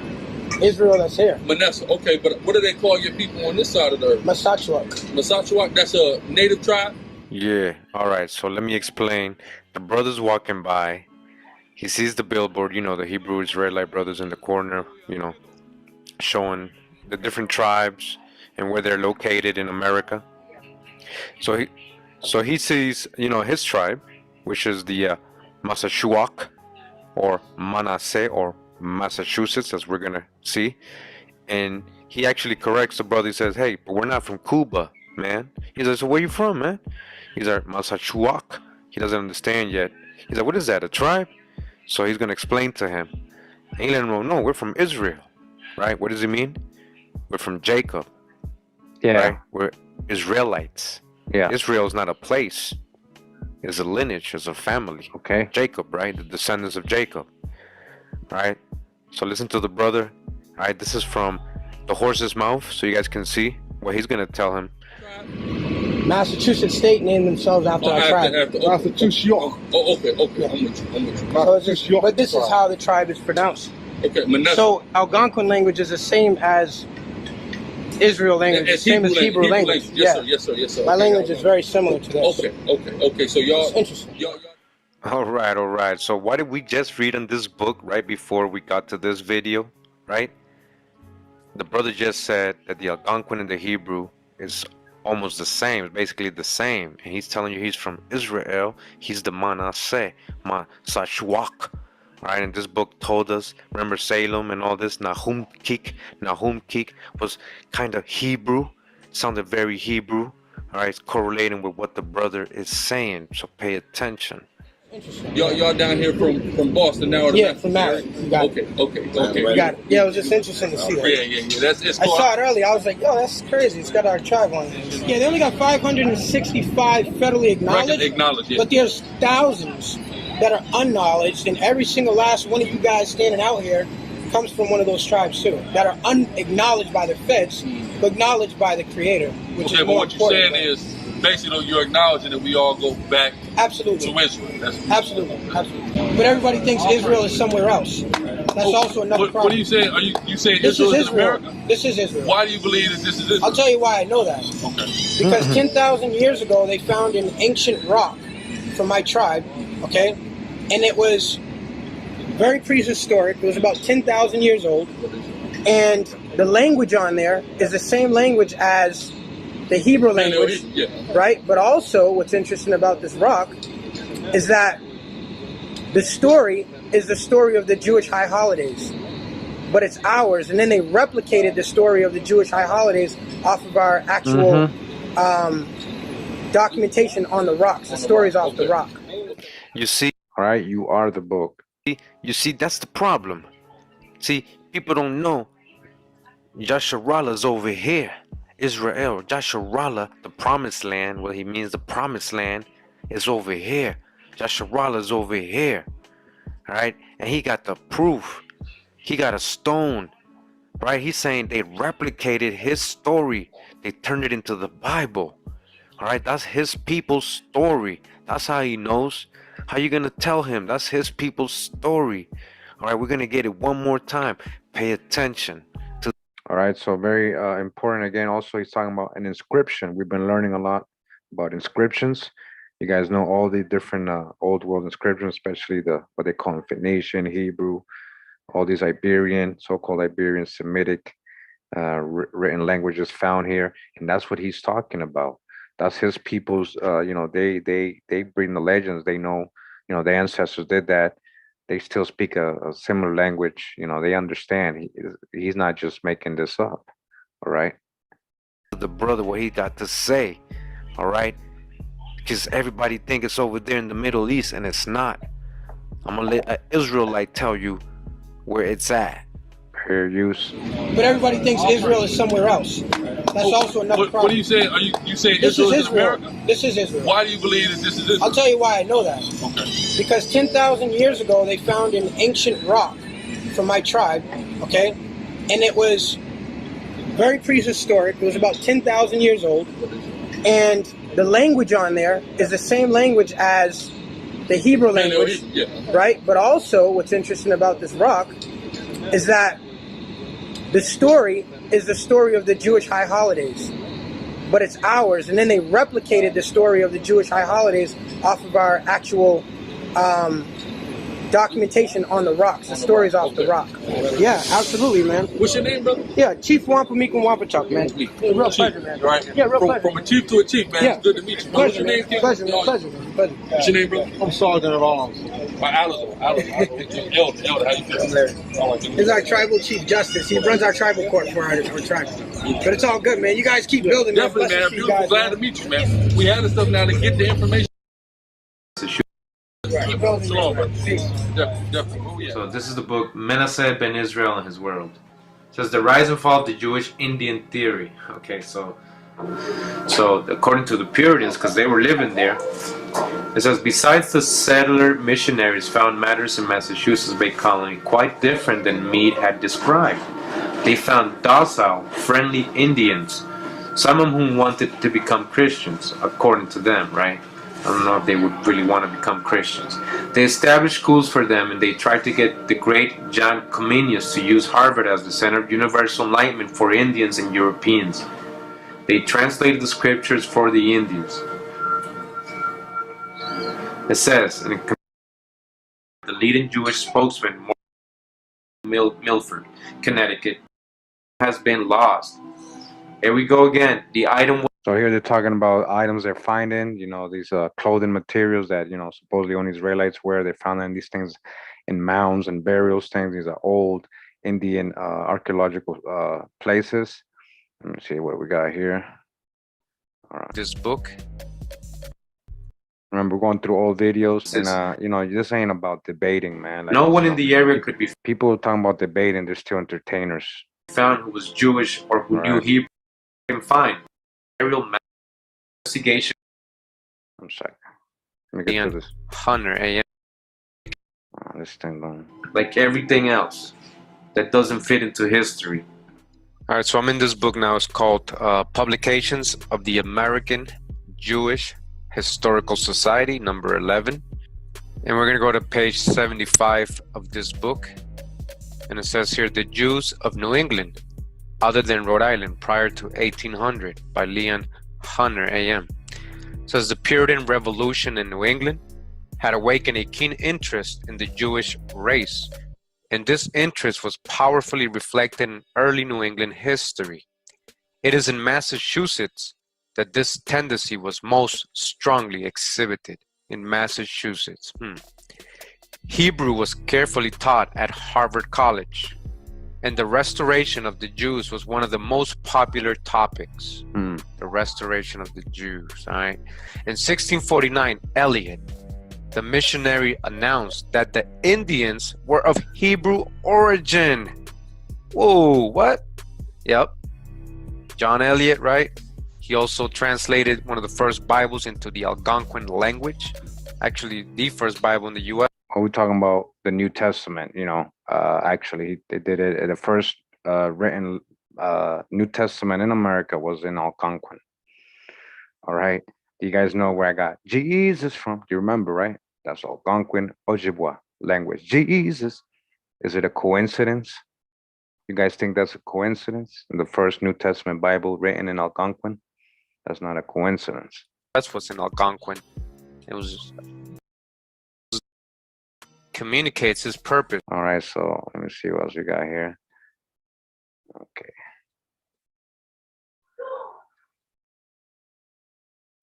So I just wanted to make sure you guys go back to the older videos and watch these videos fully if you want to get the whole information here. All right.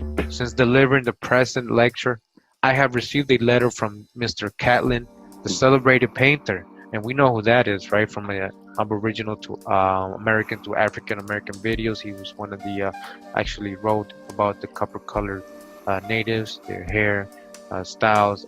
He painted them the way he painted them. You know, the copper complexion, so-called Negro complexion, and some of the a lot of the paintings actually. So they're referring to him here. It says the celebrated painter, who for the last 5 years has been residing among the Indians. Mr. Catlin says, the first thing that strikes the traveler in an Indian country as evidence of their being of Jewish origin, and it is certainly a very forcible one, is the striking resemblance which they generally bear in counter and expression of head to those people. In their modes and customs, there are many striking resemblances, and perhaps as proof they go much further than mere personal resemblance. Amongst those customs, I shall mention several that have attracted my attention, though probably they have never before been used for the same purpose. And others I may name, which are familiar to you, and which it may not be amiss to mention, as I have seen them practiced while in their country. The universal custom among them of burying their dead with feet to the east, I could conceive have no other meaning or object than a journey to the east after death. Like the Jews who expected to travel underground after death to the land of Canaan. On inquiry, I found that though they were all going towards the setting sun during their lifetimes, they expected to travel to the east after death. Amongst the tribes, the women are not allowed to enter the medicine lodge. They were not allowed in Judea to enter the court of Israel. Like the Jewish customs also, they are not allowed to mingle in worship with the men, and at meals are always separated. In their modes, fastings, feastings, or sacrifices, they have also a most striking resemblance. Amongst all the Western tribes who have not been persuaded from those forms by white men, they are still found scrupulously and religiously adhering to and practicing them to the letter. The very many times and modes of sacrificing remind us forcibly of the customs of the Israelites, and the one in particular, which has been seen among several of the tribes, though I did not witness it myself, wherein, like the manner of the peace offering, the firstlings and that of the male is offered, and no bone is to be broken. Such circumstances afford the strongest kind of proves. All the tribes have a great feast at the dawn of spring, and at those feasts their various sacrifices are made. At the approach of the season of green corn, a feast of the first ears are sacrificed with great solemnity, followed by a feasting and dancing. So at the ripening of different kinds of fruit, the first and best piece that is cut from a buffalo is always deodante. Over the medicine lodge, and also over the lodges of the most distinguished chiefs, are hung on high posts large quantities of fine cloth, white buffalo robes, or other most costly articles which can be procured there to decay and offering to the Great Spirit. The bunch of willow boughs with which each dancer is supplied in the mundane religious ceremonies, the sacrificing and other forms therein observed, certainly render it somewhat analogous to the Israelitish feast of the tabernacles. The universal practice of solis cum sola, of the women ablution and anointing with bear's grease, is strikingly similar to the Jewish custom. Every family has a small lodge expressly for this purpose, and when any of the family are ready for it, it is erected within a few rods, and meat is carried to her where she dwells, and cooks and eats by herself, an object of superstitious dread to every person in the village. The absence of every species of idolatry amongst the North American Indians affords also a striking proof of the ceremonial law, and stamps them at once in one respect, at all events, differing from all other savage tribes of which we have any knowledge. What are, I may ask, the characters of these people? On the discovery of America by Columbus, nearly 2,000 years after the dispersion of the Hebrew tribes, the whole continent is found peopled, not with a race of wild men, of cannibals, of savages, but with a race of intellectual, moral, innocent persons, divided into many hundred nations and spread over 8,000 miles of territory. I swear to your majesties, said Columbus, writing to Ferdinand and Isabella, that there is not a better people in the world than these, more affectionate or mild. He's talking about you, so-called Negro. They love their neighbors as themselves. Their language is the sweetest, the softest, and the most cheerful, for they always speak smilingly. Major Long says they are the genuine sons of nature. They have all the virtues nature can give, without the vices of civilization. They are artless, fearless, and live in constant exercise of moral and Christian virtues. Christian dodge the hijack, though they know it not. Charleville gives his testimony in their behalf. They manifest, says he, much stability in their engagements, patience in affliction, and submissive acquiescence in what they apprehend the will of Providence. In all this they display a nobleness of soul and constancy of mind, at which we rarely arrive with all our philosophy and religion. So he's saying the Indians display a nobleness of soul. Rasta got soul. You know what I mean? And constancy of mind, at which we rarely arrive with all our philosophy and religion. He's talking about the Europeans. They don't ever get to that state of nobleness or constancy of mind. Duprat contends that they have a greater degree of prudence, faithfulness, and generosity than those who would be offended with a comparison with them. No people, says he, are more hospitable and free. Bartram, who lived many years in the Creek Nation, says, joy, contentment, love, and friendship without guilt or affectation seem inherent in them, or predominant in their vital principle, for it leaves them but with their breath. They are, says he, just honest, liberal, and hospitable to strangers, considerate and affectionate to their wives, children, and relations, frugal, persevering, charitable, and forbearing. Who are they? Men do not grow up like stones or trees or rocks. They are not found in herds like wild animals.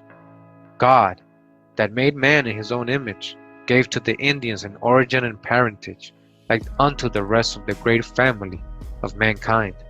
The works of his own almighty hand, from whom them did our red brethren, the rightful owners of this continent, descend. sabotage the hijacked red, copper-colored tribes of America. Shout out to Toothpick Rick. Thank you for the donations. All right. Let me see what's over here. I'm going to go to another video. Hold on. I got here. Hold on. Go to.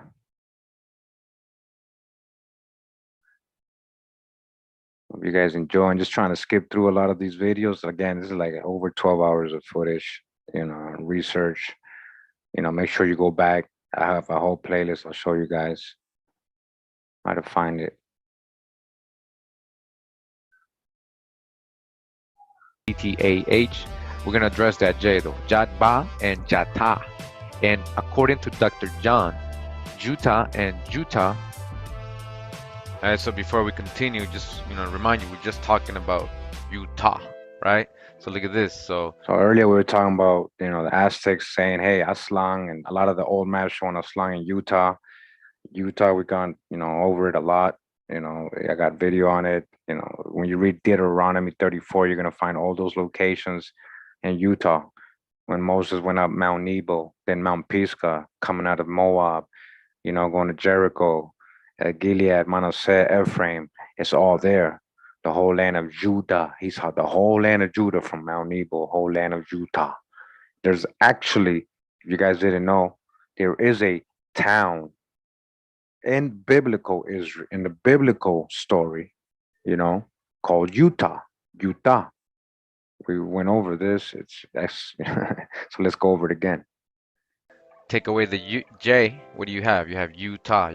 Take away a T. That's Utah, right? So it says Utah, pronounced Utah with a Y.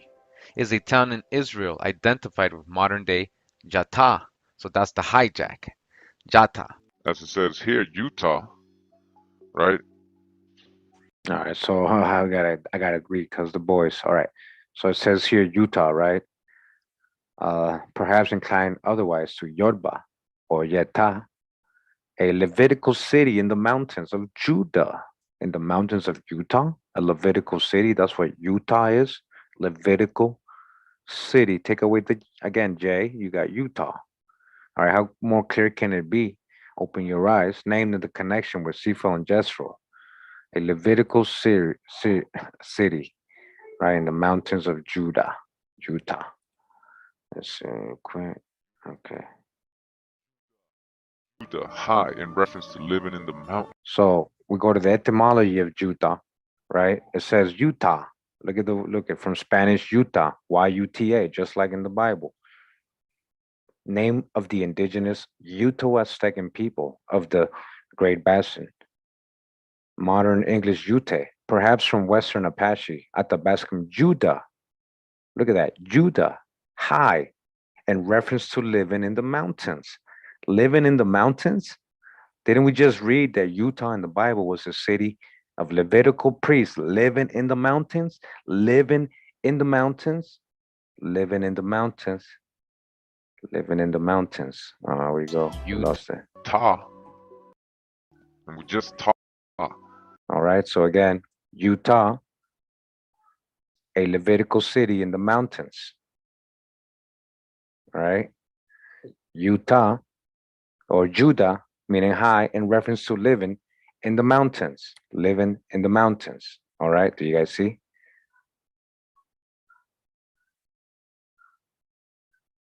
Judah, high, in reference to living in the mountains. Living in mountains? Wait, let's go back. Oh. Utah. So Utah, this is Easton's Bible Dictionary, extended a Levitical city in the mountains or hill country of Judah. Utah. Its modern name is Utah. Utah. Its modern name is telling you is Utah. Read between the lines. It is supposed to have been the residence of Zacharias. You see where Zacharias and Elizabeth was? They were in Utah. Utah, Levitical city. Okay, in the mountains. We're talking about real mountains, guys. Real mountains. When you go to the other place over there on the other side, it's all hills. It's all hills. And Utah has, a fresh lake, which is Sea of Galilee. It has the Jordan River that comes out of this lake and empties into the Salt Lake, which is the Dead Sea. It empties it. This is a whole article we're reading right here. Let's see. What else we got in here? Was just one of by Henry R. Okay, let's read this one right here. A diagram where it says here, area in which flowing wells are obtained. So anywhere on these. Get to the part. All right, hope you guys enjoying. Just kind of again going through all these sources as fast as I can. Okay. Especially for the newer people, might have missed out all these presentations. All right. So Utah, excellent for water, as they were saying there. All right. So isn't it beautiful how we do something? All right. 1 second. We're gonna get to it. Bonus, more bonuses. From the archives of Aboriginal knowledge containing all the original papers laid before Congress. Gosh, right, before Congress. Oh my gosh. Respecting the history, antiquities. Here we go. Reading from the archives of Aboriginal knowledge containing all the original papers laid before Congress.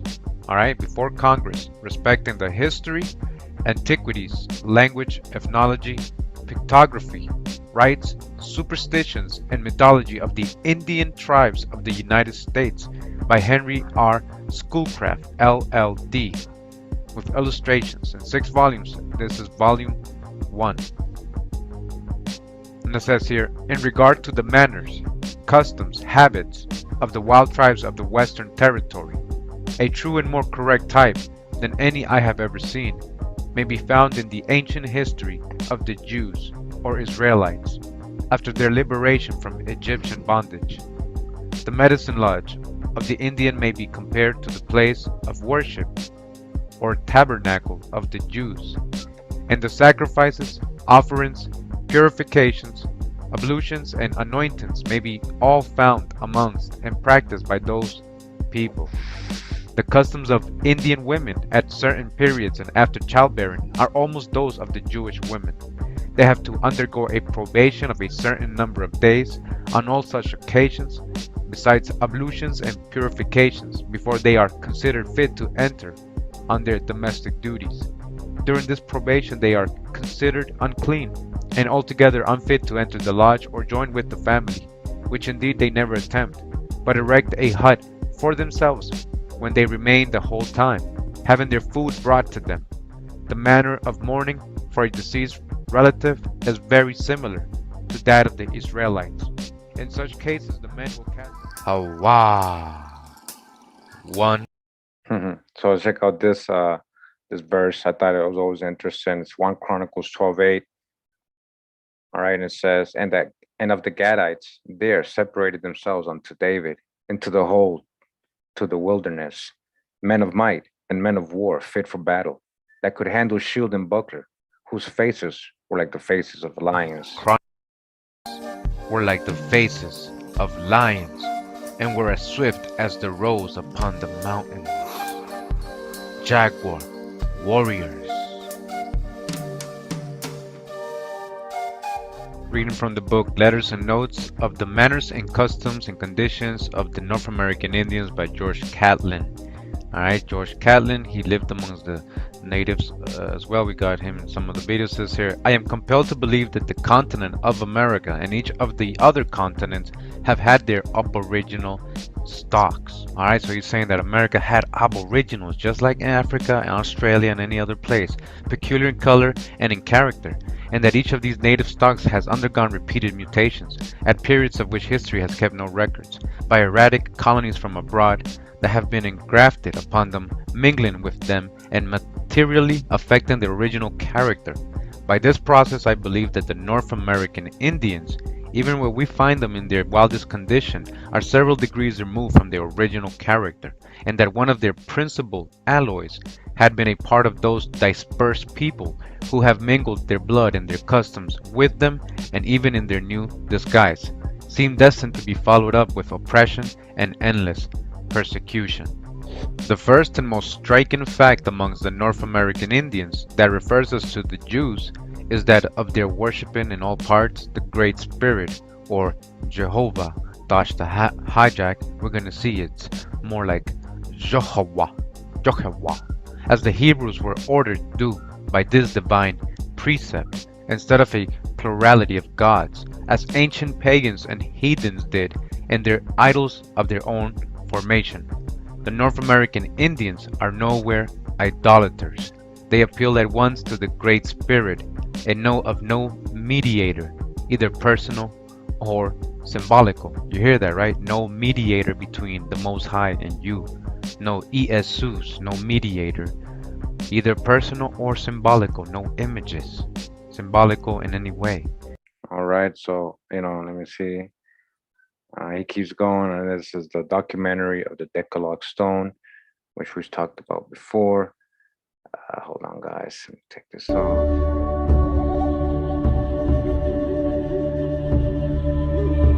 Okay, hold on.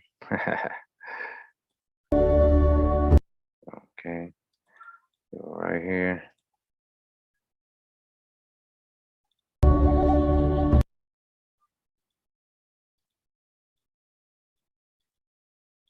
Saw this earlier. We just want trying to go back where I left off earlier, real quick. I didn't think they had a very good chance of being authentic. There is, but in this funny alphabet. Most enlightened through the. And that's when they uncovered the famous Decalogue Stone, a black piece of slate. Actually, it's alabaster, but there's alabaster all. All right, and this is the Decalogue Stone of the Newark Holy Stones they found in the mounds. Shout out to Tlatwani. Hey, peace out, brother. Thanks for the donation. Over the world. Very soft, black sandstone with a priestly figure and characters on every single surface. A few of these letters look like standard Hebrew, but most of them don't. But working from the clue that a few of them look like standard Hebrew, John McCarty, again, that was Episcopalian minister in Newark, was able to decipher the rest of the letters and discover that the text here is basically an abridged version of the Ten Commandments or Decalogue, written in Hebrew language, but in this funny alphabet. And over the head of this robed and bearded figure is the name Moshe, or Moses in Hebrew. So presumably this is Moses giving the Ten Commandments. Well, the alphabet that's used on a Decalogue stone is actually one of its most interesting peculiarities. Well, this chart compares the standard Hebrew alphabet to the alphabet that appears on the Decalogue stone. This column here is basically standard Hebrew letters, and these are the Decalogue letters. About half the letters here are basically standard Hebrew. You can see the Bet is basically the same, the Dalet is basically the same, the Hey is basically the same, and so forth. But perhaps half of the letters are very unusual, in fact, essentially unknown as Hebrew. Personally, I wouldn't be interested in these things if I didn't think they had a very good chance of being authentic. I'm not a Hebrew scholar myself, but these things have gotten me interested enough that I've learned a little bit about the Hebrew alphabet and something about the history of the Hebrew alphabet. Frankly, I think that Newark, Ohio, at one time, was sort of a Mecca or Jerusalem kind of place. A place to which one would come for great religious events. A place to which one would bring the remains of the famous people, just as we will take people to Rome. I think people were brought here, and that these are perhaps mementos or talismans or something associated with famous people. Manasseh ben Israel declares that the Indians of Mexico had a tradition that their magnificent place of worship had been built by a people who wore their beards and were more ancient than their Incas. In the Universal History of 1748, it is affirmed that the Mexicans and other American Indians brand their garments in order the more effectually to express grief, the Hebrew custom of this day. Lopez de Gomara states that the Mexicans offer sacrifices of the first fruit, and when Cortés approached Mexico, Montezuma shut himself up for the space of 8 days and fasted in prayer. Emmanuel de Moraes and Acosta say that the Brazilians marry their own tribes and families. and Escorbatus affirms that he frequently heard the southern tribes repeat the sacred notes, Hallelujah. Malvenda states that several tombstones were found in St. Michael's with ancient Hebrew characters. When the Spaniards invaded Mexico, the Cholula was considered a holy city by the natives, with magnificent temples in which the high priest Quetzalcoatl preached peace to man and would permit no other offerings to the Master of Life than the first fruits of the harvest. And I'd like to now bring up another interesting place that you're finding descendants of the Israelites. And in America today, you see a very large movement of African Americans who say that they're the real chosen people, that they're the children of Israel, they're the Judeans. You know, so what are they just trying to create an identity for themselves because they were slaves, or is there really something here? And the answer is most likely there is something there. And most likely maybe that they were the original Israelites, and maybe that the Jewish people today who are white, Caucasian people came in a little bit later on. We know they were sold into slavery. We know now that they're fulfilling prophecies by saying, we're coming back, we want to rejoin the nation. We know that some of the greatest sages of the transmission of the Torah were converts from Rome. You have a man named Onkelos who wrote a commentary on the Torah, unprecedented, that we still learn today. He was a convert. Some of the largest pillars on the transmission today were Roman converts. So here we are, we're Caucasian Jewish people. Don Alonso Eresella. Hey guys, you guys saw the video yesterday about the Chazars. He's not, you guys already know, and that's one of their own, and somebody couldn't handle it. They threw the chair and left probably. But let's keep going. In his history of Chile, says that Araucanians acknowledge one supreme being and believe in the immortality of the soul. In the Abbey Claviguero declares that they have a tradition of a great deluge. The laws and ceremonies of the Peruvians and Mexicans have no doubt been corrupted in the course of many ages, both in their sacrifices and worships. Much love to Nomadi. Thank you for the donation. Appreciate it. Great and magnificent temple, evidently an imitation of the erected by Solomon, was founded by the Manco Capac, or rather by the Inca Yupanque, who endowed it with great wealth. Claviguero and De Vega, in their very interesting account of this temple, say what we call the altar was on the east side of the temple. There were many doors to the temple, all which were plated with gold, and the four walls, the whole way round, were crowded with a rich golden garland, more than an ell in width. Round the table were 5 square pavilions, whose tops were in the form of pyramids. The fifth was lined entirely with gold, and was for the use of the royal high priest, or sacrifices. Now this is in Peru, remember, Cusco, and in which all the deliberations concerning the temple were held. Some of the doors led to the schools, where the Incas listened to the debates of the philosophers, sometimes themselves explaining the laws and ordinances. All right, right now I'm in the Okay, we got this. We got that yesterday. All right. Yeah. All right. Again, in the book Discourse on Evidences of the American Indians being descendants of the lost tribes of Israel, it continues, says here, Sword says of the Indians of Suriname, this is in South America, on the authority of Nashi, or Nashi, a learned Jew residing there, that the dialects of those Indians common in Guyana is soft, agreeable, and regular, and their substantives are Hebrew. Their substantives are Hebrew, all right?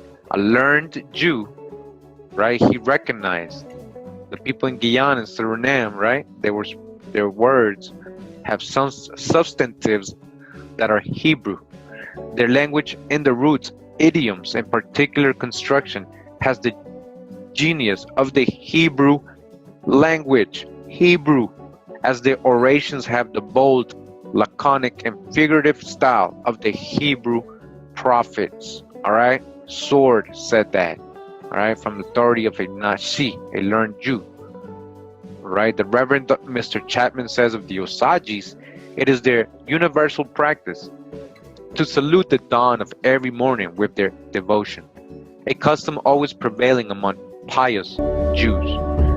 Malvenda and Acosta both affirmed that the natives had a tradition of Jubilee, according to the Jubilee of Israel. Dr. Betty, in speaking of the festival of the first fruits by the Indians west of the Ohio, says, at this ceremony 12 of their old men divide a deer into 12 parts, and these men hold up the venison and fruits with their faces to the east and acknowledge in the bounty of God to them. A singular and close imitation of the ceremonies and sacrifices of the temple. The doctor further says they have another feast which looks like the Passover. Again, the Passover.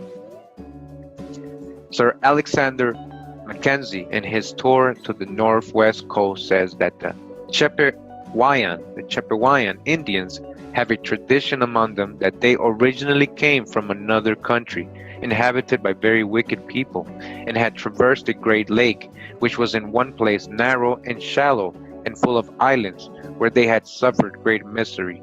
And a further tradition has it that 9 parts of their nation out of 10 passed over the river. The Mexican affirm that 7 tribes or houses passed from the east to the wilderness. But your grandfather was the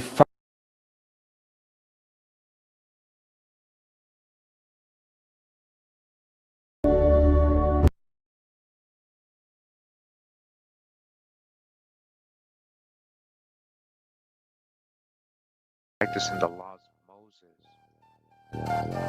That Las Casas was firmly persuaded that the Indians were descended from the Hebrews at the time of European colonization. That Las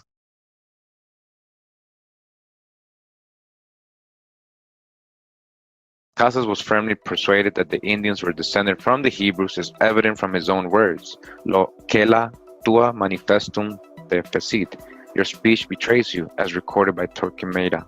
If the work of that illustrious prelate, who was intimately acquainted with Columbus, whose life he wrote, and who was one of the first Spaniards who proceeded to the continent of America, where he must have had an opportunity to become acquainted with the traditions, had ever been published, we should have known his reasons for coming to that conclusion. That bishop was too rational to adopt the hypothesis embraced by Acosta and Torquemada, that the devil had actually counterfeited the history, laws, rites, ceremonies, and customs of the Jews in the New World, but he believed that the Hebrews had colonized America. All right?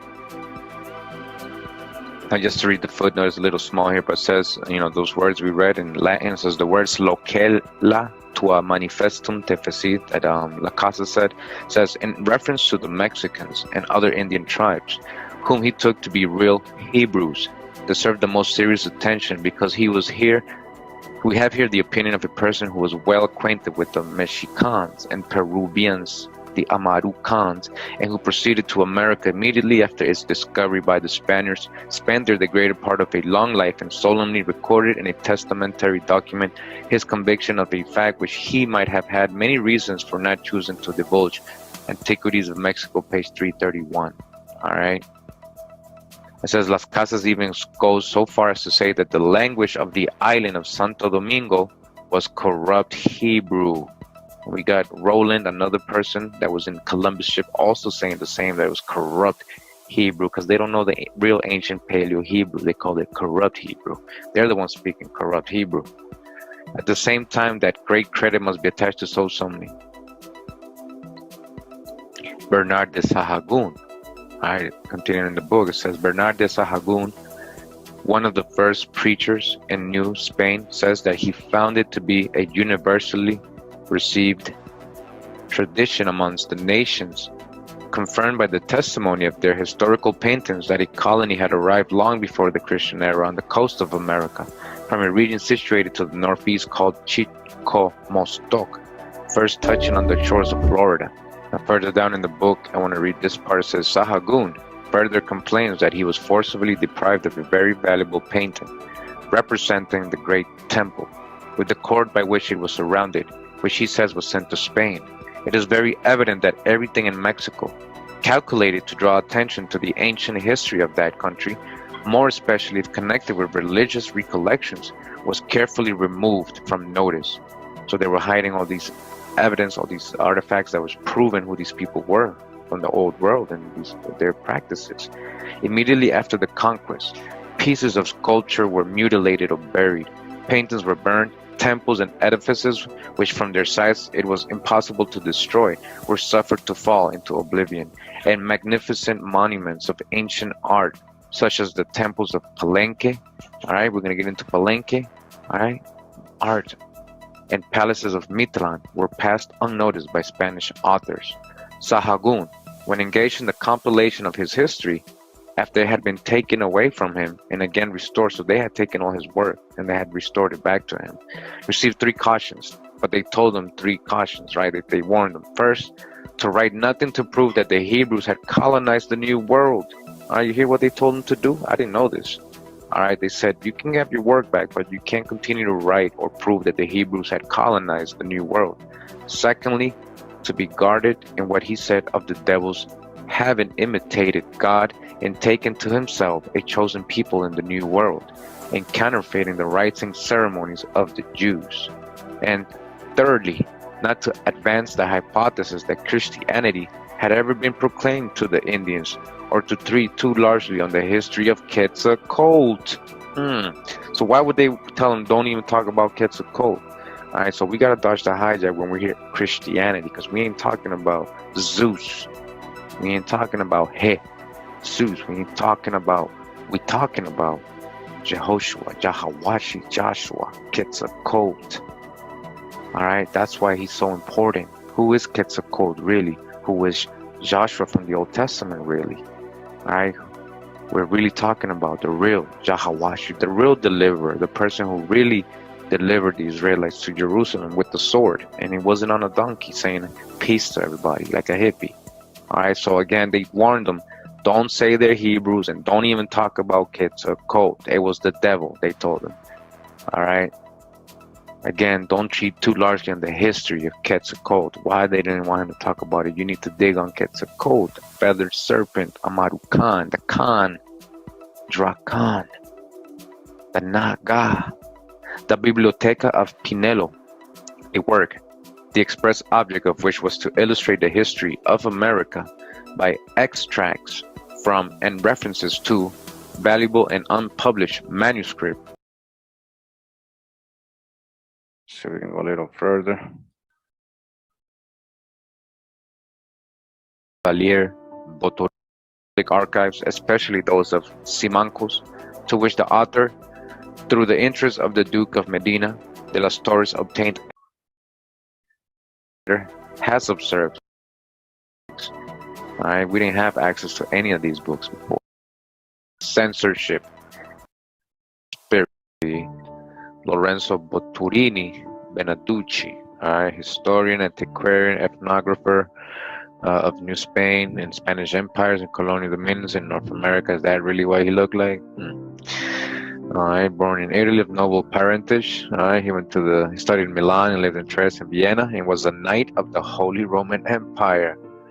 All right, we saw who was the Holy Roman Emperor, Charles V, and he was a brother, right? All right, so he's sending his foot soldiers over here.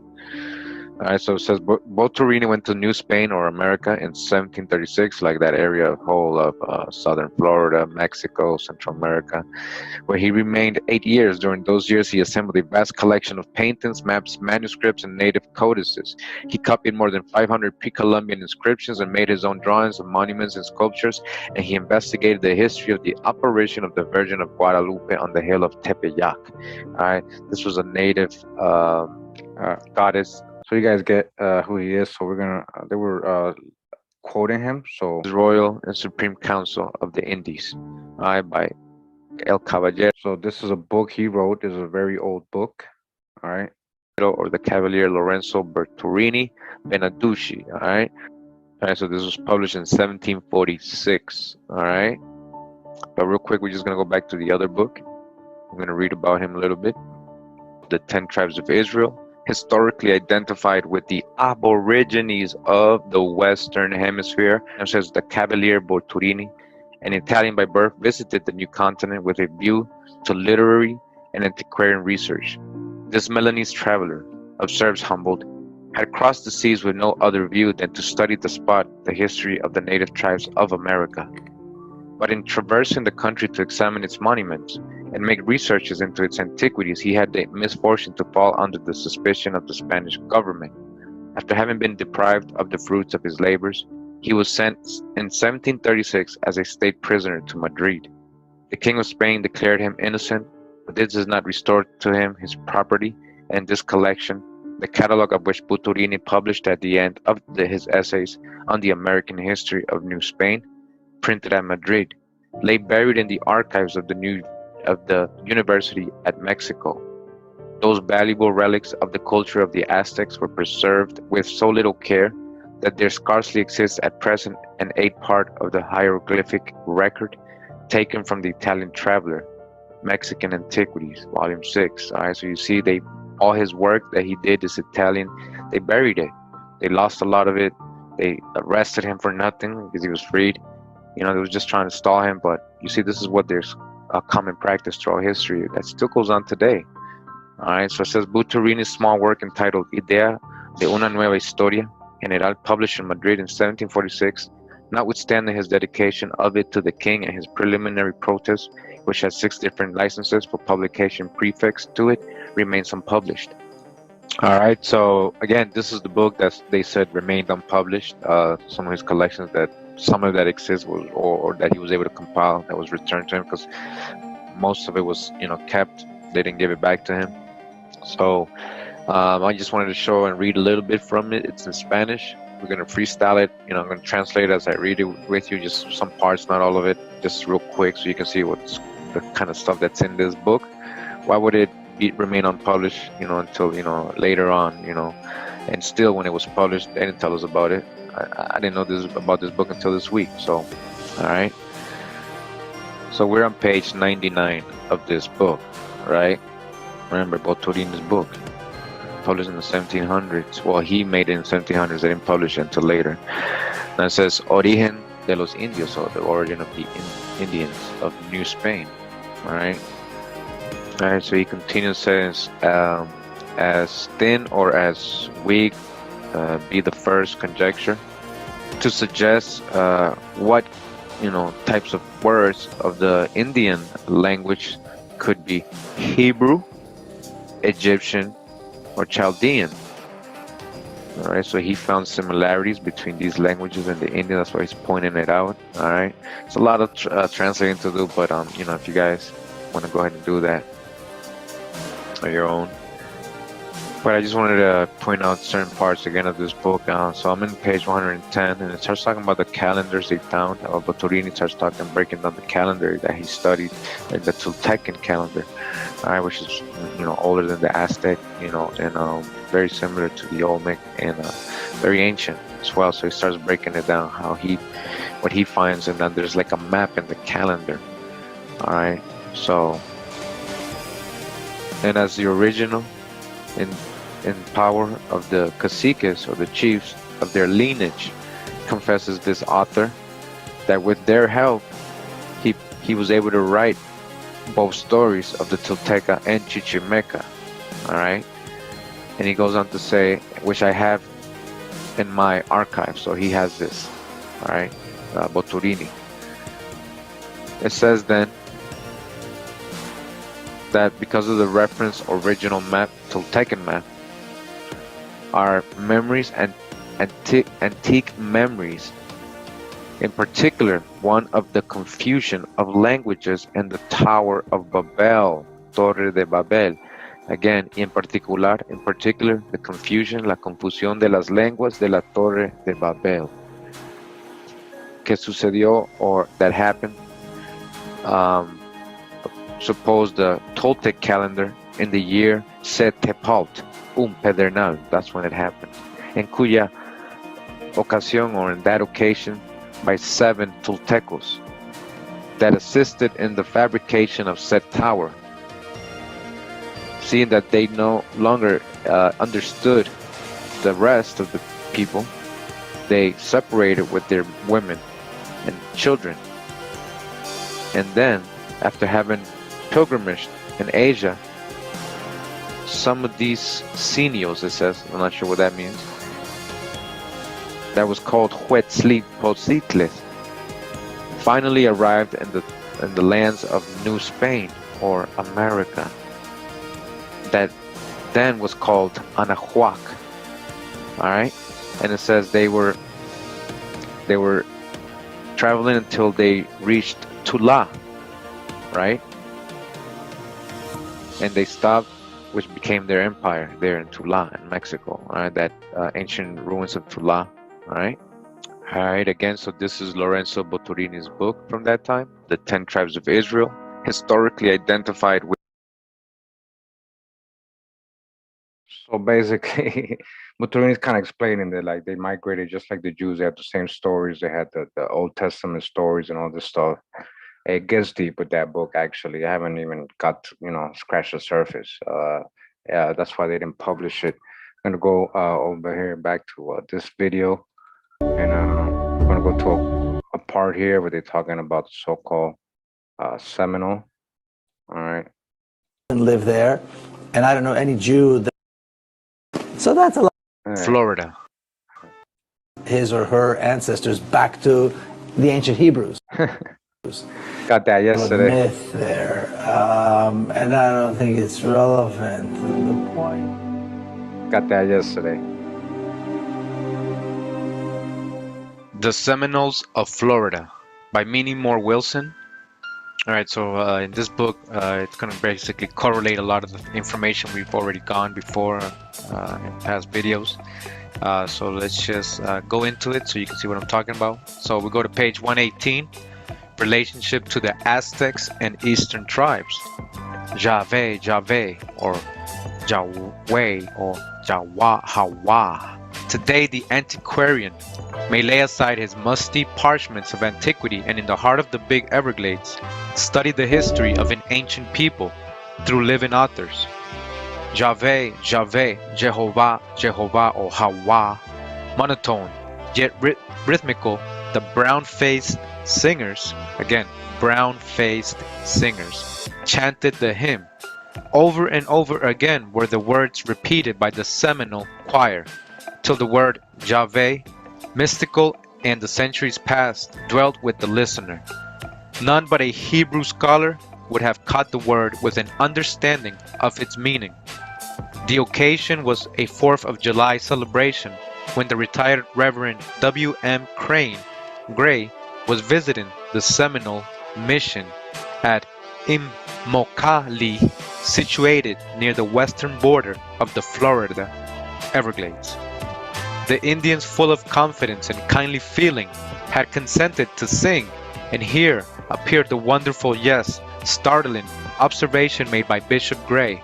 Jave is the Hebrew word meaning Jehovah or Hawa, a word held in such awe by the children of Israel, and as claimed by scholars too sacred to pass the lips of a man that even its correct pronunciation is unknown. Alright, so they don't know how it's pronounced. So Hawa, right? There was no V's in ancient Paleo Hebrew. If you go to the letter of the Vav, they have the V today, it was Wa, the sound. Alright?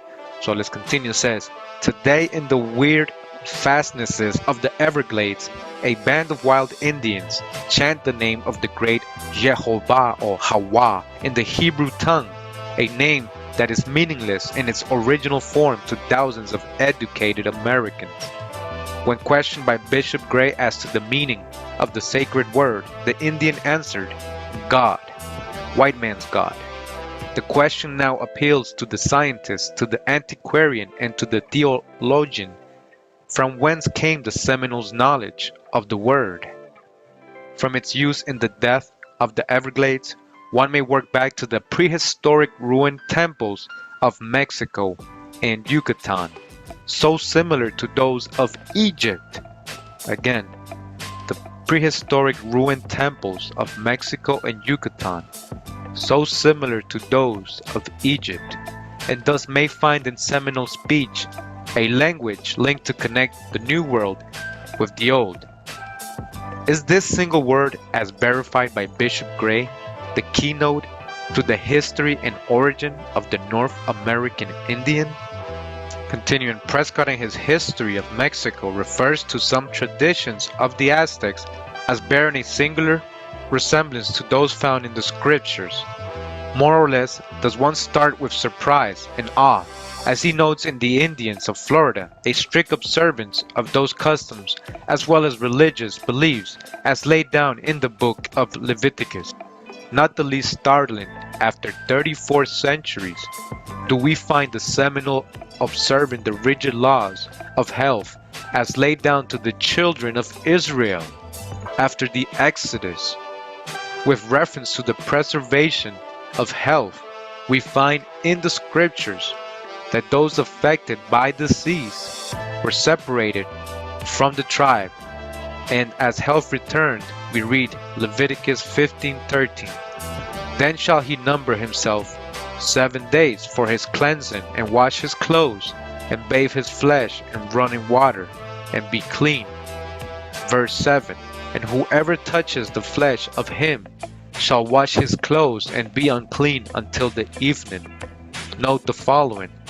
On a recent visit to the Seminole camps, and after receiving warm welcome from the squaws and pickaninnies of former acquaintances, a solitary figure who observed sitting in a small detached wigwam, approaching for the purpose of shaking hands. From all sides came gesticulations and dissenting tones from the squaws, and feeling that the woman was a prisoner or taking some kind of punishment, we passed on. During a visit of 3 days at the camps, the squaws was kept aloof from the band, receiving all necessary attention with the kindliest spirit, but fulfilling the law of Moses. Again, fulfilling the law of Moses, Muskogeans, Musko, Meshech, Moses, Meshi, as recorded in Leviticus. And she shall be apart 7 days, and whoever touches her shall be unclean. The Aztecs made crimes against society capital among their registered laws. Adultery was punishable, as with the Jews, by death, or Hebrews, right? The same laws hold good among the Seminoles today. Marriage laws are held sacred, but divorces are permitted where some incompatibility of temper is found. This is done after the manner of the old Jews. Out of mercy to the woman, either party may marry again, but the marriage must be with the approval of the leaders of the band. Those who know some of the habits of the Florida Indians or Seminoles are cognizant of the fact that they will not eat green corn until the second day of the annual feast. On a visit to the camps, old Chief Tallahassee was invited to join his white friends at dinner, and he was offered a roasting ear. Ear is or a corn, right? He said, "Me not eat green corn, shakaita. Green corn dance, eat plenty." Pointing to a small patch of corn from which the ears had been stripped, he said, "Squaws eat corn, plenty men no eat." And as we read Leviticus 23:14, the thought comes, is the law, though divested of part of its meaning, being fulfilled today by a band of wild Indians? And ye shall eat neither bread, nor parched corn, nor green ears, until the selfsame day ye brought an offering to the Lord, or Hawa. Another link is a feast day, which seems to correspond in its rites to the Day of Atonement on old Jewish days, attached to the assembling of the band, prevents little insight from the outside world. With only an oral tradition, with their unwritten but priceless history of an ancient race, with the white man daily encroaching on their last domain, the time for studying this primitive people and their purity will soon be over, and of their customs and usages Where is the Sisyphus of this day? Who shall solve the riddle of their origin? My people, who shall solve the riddle of their origin? That's up to us.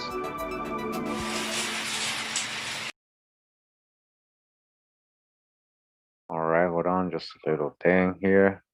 Hold on. Okay, I'm gonna read this to you. This is I actually have the Spanish original version of this, and this is the history of the Indies of New Spain by Fray Diego Duran. And this is a friar from the 1500s. I have the original Spanish written account, which I've translated in a video. I'm reading the Spanish account in the video. Fray Diego, very important source. It says here, works are exceptional for their accuracy and thoroughness, and many of his descriptions of Aztec history and culture are not to be found in other sources.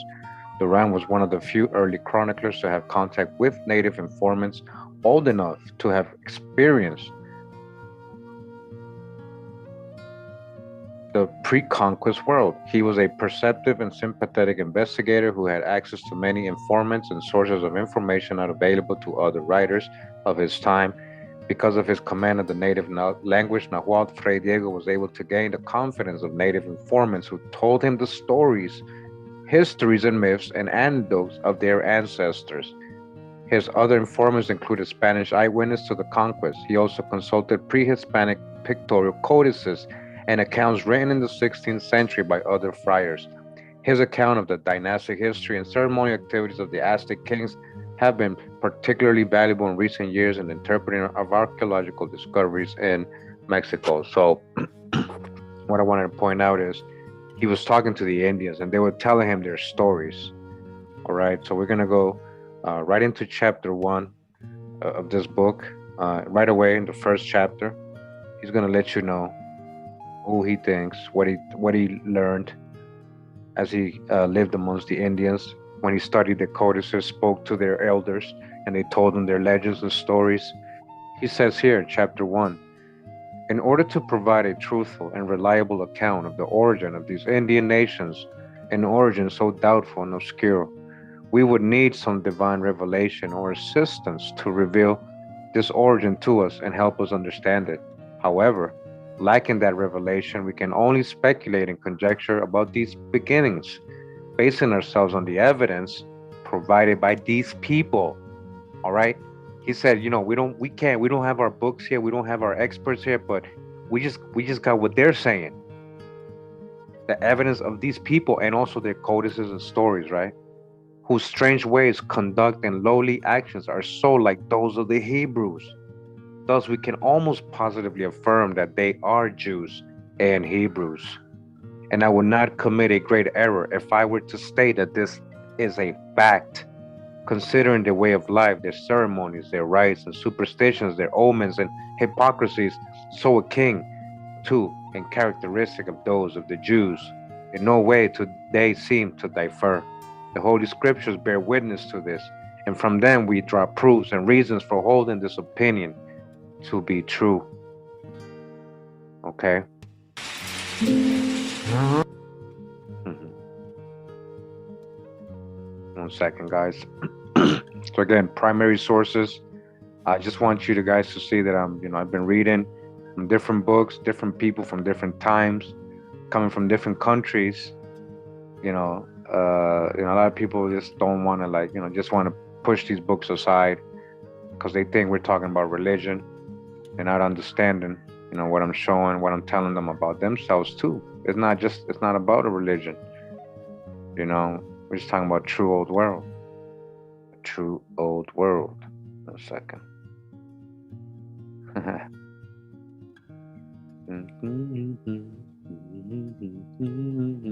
This is another book from the 1500s. Gregorio Garcia, right? So his account of Nuevo Mundo, of the New World, or the Occidental Indias, all right, by Gregorio Garcia. Well, keep hidden, all this information he had, and let's see why. you, well, like the guy told us in the other book, right, that we were just reading, he told us that if you look at Garcia's third volume, which is, I have all those volumes in this book that I have here.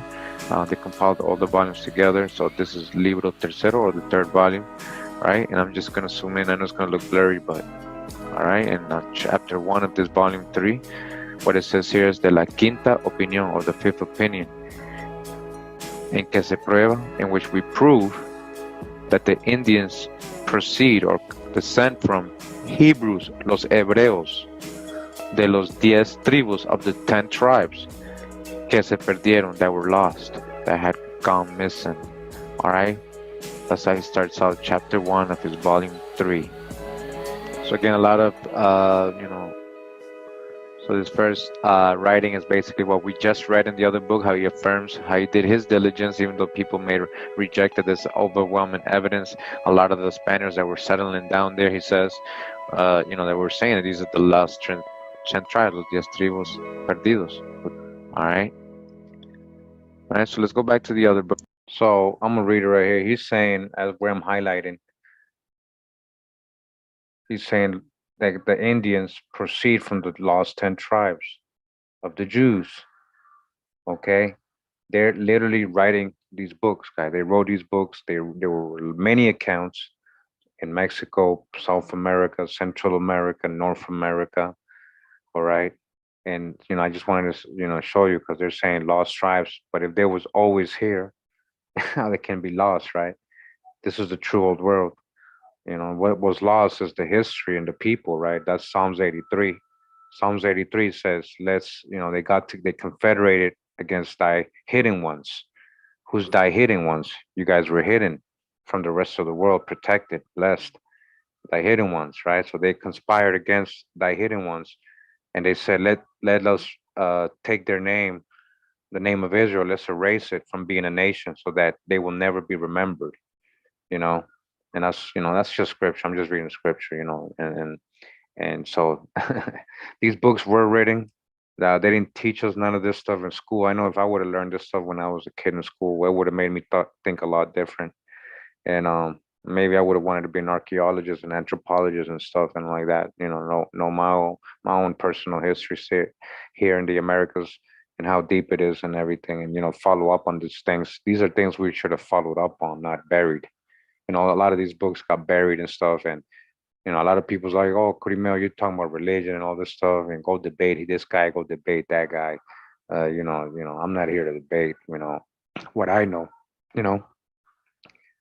So hope you guys, enjoyed the presentation. I just wanted to go over some of the information I've gone over before.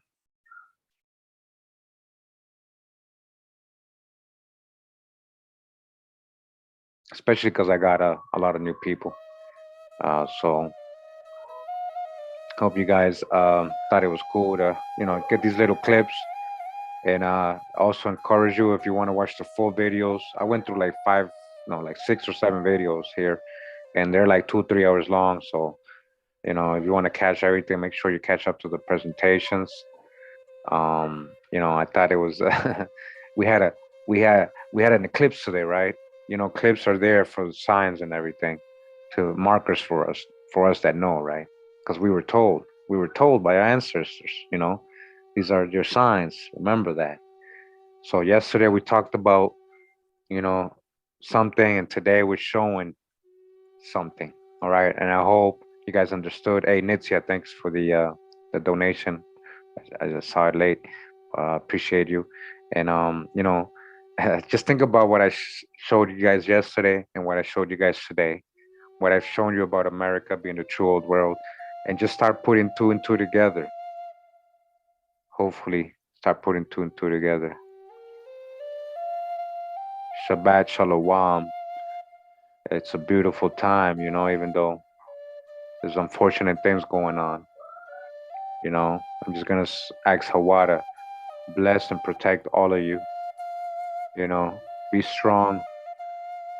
Because eventually the only certain thing in life is change, guys. And in order for Kam Yasharala, in order for us to rise, things have to change, guys. So don't look at it in a bad way. And everything, the the time, the sign was here. And you just gotta follow your heart and your spirit, and try to keep the code. By you keeping the code, it's your protection. That's your protection. And I ain't perfect, so I ain't nobody here to try to preach to anybody, but hopefully the real ones will listen. Just like in the rap song, shout out to a Con Drop we did together called Land Back. Check it out on my SoundCloud. And yeah, so I hope you guys enjoyed. I'm gonna go back and chill now. Just wanted to get this message across, especially with all these omens and stuff and all the energies in the air right now and what's going on, in the world, just to bring them back to reality, and just to remind you, there is a problem, there is a reaction, there is a solution, and that's what they portray to you in the news, and that's a movie script. So I hope you guys don't get caught up in the movie script. They do play on the emotions and stuff, and just remember the history here that's being left out is we're waking up. There's a lot of distractions going on, and so just keep rising, keep vibrating high, and and may you all be all protected, keeping the code and all that. Stay blessed. Thanks for the donations. Thank you for everything. We're gonna keep going. We're gonna keep learning this journey, and may Hawa bless and protect us all.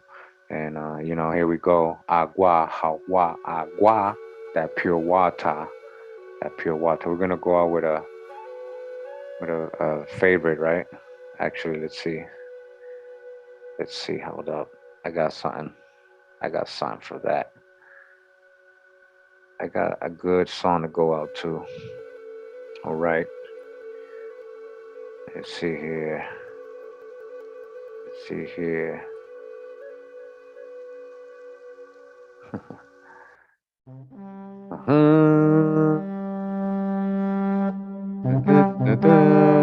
Yo, Hawaii, pura vida, mi gente.